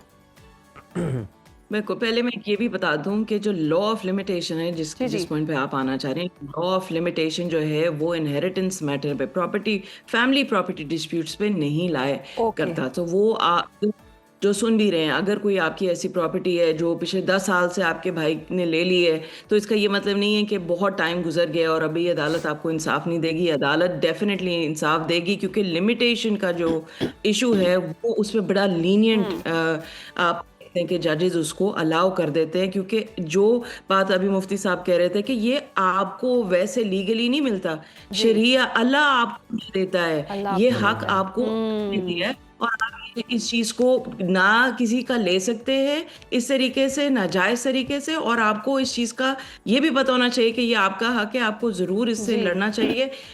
एक ये जरूर बात कहूंगी कि पाकिस्तान में जो इनफॉर्मल फैमिली एग्रीमेंट्स वो आइंदा से अब नहीं होंगे। इनफॉर्मल फैमिली एग्रीमेंट्स को बाहर फेंका जाएगा, क्योंकि ये चीज अल्लाह ने आपको ये हक दिया, ये आपका है, और ये सिर्फ जो है अगर कोई डिस्प्यूट होती है आप अदालत जाएं और इंशाल्लाह आपको अदालत इंसाफ देगी। और ये चीज सिर्फ पेरेंट्स, बहन भाइयों, सबको पता होना चाहिए। बिल्कुल ठीक है। अब सिर्फ ये नहीं कहा जा सकता कि ऊपर की अदालत फैसला करेगी, बल्कि अब निचली अदालतें भी जो हैं वो भी फैसला करेंगी इस पर। मुफ्ती साहब, विरासत के कानून से बचने के लिए हिबा का सहारा ले लेना ये कितना बड़ा गुनाह है कि ऐसी सूरत में वसीयत या गिफ्ट की कोई हद मुकर्रर है? देखें जी, इस हवाले से सबसे पहले जो सवाल है ना कि एक चीज़ से बचने के लिए एक इकदाम किया जाए जी, इसके जवाब में बड़ा ही खूबसूरत उर्दू अदब का एक शेर है कि अब तो घबरा के ये कहते हैं कि मर जाएंगे, मर के भी चैन ना पाया तो किधर जाएंगे। ये काम हमारे करने वाले नहीं है। जो काम पहले से तयशुदा हैं, बाद वाले मसाइल हैं, बाद वाले जो वरासत का ताल्लुक ही विसाल के बाद है। इंसान अगर इसलिए ये सोचे कि बाद में कौन कितना लेगा कितना नहीं लेगा और मैं पहले ही कुछ कर दूं, इतना कुछ करने की बजाय वो उन्हें एजुकेट क्यों नहीं कर रहा, उन्हें तालीम क्यों नहीं दी जा रही, उन्हें क्यों नहीं बताया जा रहा कि ये चीज़ वरासत है, इसको इस तरह तकसीम करना है, फ़लाँ का इतना हिस्सा है, फ़लाँ का इतना हिस्सा है, लिहाजा इसलिए पहले तकसीम कर देना कि कहीं कुरान की आयतों पर अमल ना करना पड़े, ये तो नीयत ही सरासर गलत है और ये तो चीज़ ही गलत है। अलबत्ता कुछ लोगों की नीयत साफ़ होती है, मुस्बत होती है, वो कहते हैं हम अपनी निगरानी में इसलिए तकसीम कर रहे हैं कि बाद में कोई किसी को महरूम ना करे, वो एक अलग चीज़ है, क्योंकि अमल का दारो मदार जो है वो नीयत पर होता है। अलमुख्तसर ये कि किसी को भी ये हक हासिल नहीं है कि वो अपने विरासत में से किसी वारिस को आग करे, उसको माइनस करे, किसी को ये शरई तौर पे हक हासिल ही नहीं है। इंसान विरासत से महरूम जो होता है उसकी दो बुनियादी वजह, अपने मूरिस का वो कत्ल कर दे या उसका उसमें मुलविस हो जाए या वो दीन चेंज कर ले, इसके अलावा कोई तीसरी रीज़न नहीं है कि ये मेरा नाफरमान है, मेरी बात नहीं मानता, मेरी खिदमत नहीं करता, ऐसे नहीं करता, वैसे नहीं करता। तो इस तरह की वजूह पर किसी को बेदखल नहीं किया जा सकता। और इसी तरह एक होती है वसीयत। कुछ लोग ये कह देते हैं अपनी खिदमत गुजारी की वजह से कि मेरे जाने के बाद ये घर मेरे बेटे को दे देना या ऐसे कर देना या वैसे कर देना। तो शरई नुक्ता नज़र ये है कि वारिस के लिए वसीयत जायज़ ही नहीं है। अच्छा, वारिस के हक में वसीयत जायज़ नहीं है। क्यों जायज़ नहीं है? क्योंकि हर वारिस का हिस्सा ऑलरेडी मुकर्रर हो चुका है और इंसान गैर वारिस के लिए वसीयत कर सकता है, लेकिन उसमें भी कुछ लोग इसलिए वसीयत करते हैं जी मेरा वारिस महरूम हो जाए। इस नजरिए से वारिस को महरूम करने के लिए भी वसीयत की गई जायज़ नहीं होगी और इंसान को 1/3 से ज़्यादा माल में वसीयत उसकी अप्लाई भी नहीं होगी। अगर किसी ने कहा मेरे जाने के बाद मेरा माल किसी वेलफेयर को दे देना, तो देखा जाएगा माल है कितना, वारिस कितने हैं, और 1/3 से ज़्यादा माल में शरई तौर पे उसकी वसीयत जो है वो अप्लाई नहीं होती। और इस नज़रिए से वसीयत करना कि मैं वारिसों को कुछ नहीं देना चाहता, ये जुल्म है, ज़्यादती है। नबी आखिरुज़्ज़मान सल्लल्लाहु अलैहि वसल्लम ने बड़ा वाज़ेह और ख़ूबसूरत इरशाद फरमाते हैं कि अपने वारिसों को कंगाल छोड़ कर जाने से बेहतर है उन्हें मालदार छोड़ के जाया जाए और उनके लिए माल रखा जाए। इंसान उन्हें एजुकेट करे, तालीम दे, तरबियत ऐसी करे कि उसे जो चीज़ें खदशात लाहिक है। और मुआशरे के अंदर देखिए ना जी, कितना बड़ा जुर्म समझा जाता है कि फ़लाँ ने मुतालबा कर लिया माल की तकसीम का और इंसान कह देता है जी मेरी लाश से गुजरना पड़ेगा, तुम्हें ताल्लुक चाहिए या पैसे चाहिए। ये वो हक है जो अल्लाह ने दिया है। और याद रहे अगर कोई वारिस माफ़ भी कर दे तो ये हक माफ़ नहीं हो सकता, वो देना ही देना है। अलबत्ता अगर कोई ले के वापस करे वो एक अलग बात है। और ये बात भी वाजे है कि लेने के बाद कोई भी वापस नहीं करता। तो इसलिए हमें इस चीज़ की तालीम को उजागर करना चाहिए। यू टाइम की किल्लत है। बैरिस्टर साहिबा आपकी जानिब आऊंगी। जिस तरह से मुफ्ती साहब ने भी कहा कि जो विरासत है वो वारिस का होता ही नहीं है, हक ही नहीं है, जबकि चैरिटी अगर करना चाहे कोई, तो कानूनी नुक्ता यहाँ पर क्या कहता है कि कोई वालिद है और अपने बेटों से नाराज है और बेटों ने बहुत तंग किया है। कुछ ऐसे केसेस भी होते हैं कि बेटों ने इतना तंग किया कि बाप ने तंग आकर कहा कि मैं तो ये अपनी सारी जायदाद विरासत में जो है किसी को चैरिटी कर रहा हूँ। तो इसमें कानूनी नुक्ता क्या होता है? बिल्कुल आपको ओवरऑल यही नज़र आएगा कि जो ये चैरिटी वगैरह है वो आप अपने लाइफ टाइम करते हैं तो फिर डेफिनेटली वो ठीक है। उसके बाद फिर ये विल वगैरह जो है उसकी एक्सिक्यूशन बिल्कुल हो ही नहीं सकती। मगर ये जो हिबा है, हिबा के लिए ये जो आप गिफ्ट अगर आप देना चाह रहे हैं इन फॉर्म ऑफ चैरिटी या उसके जो उस बच्चे के लिए जो जिसने ध्यान रखा है दूसरे नहीं ध्यान रख रहे, उस केस में फिर आपके पास कुछ लीगली कुछ चीज़ें होनी चाहिए कि जिसको हम एक वैलिड गिफ्ट डीड जो है उसके अलावा जो हमें चाहिए होंगी वो हमें चाहिए। 2 विटनेसेस आपके पास हमेशा कम से कम you should have witnesses। उसके अलावा पोजेशन आपको दिखानी बहुत ज़रूरी है। रिकॉर्ड इंतकाल जो हुआ है, ट्रांसफ़र ऑफ प्रॉपर्टी वो एक्चुअली प्रॉपरली हुआ है।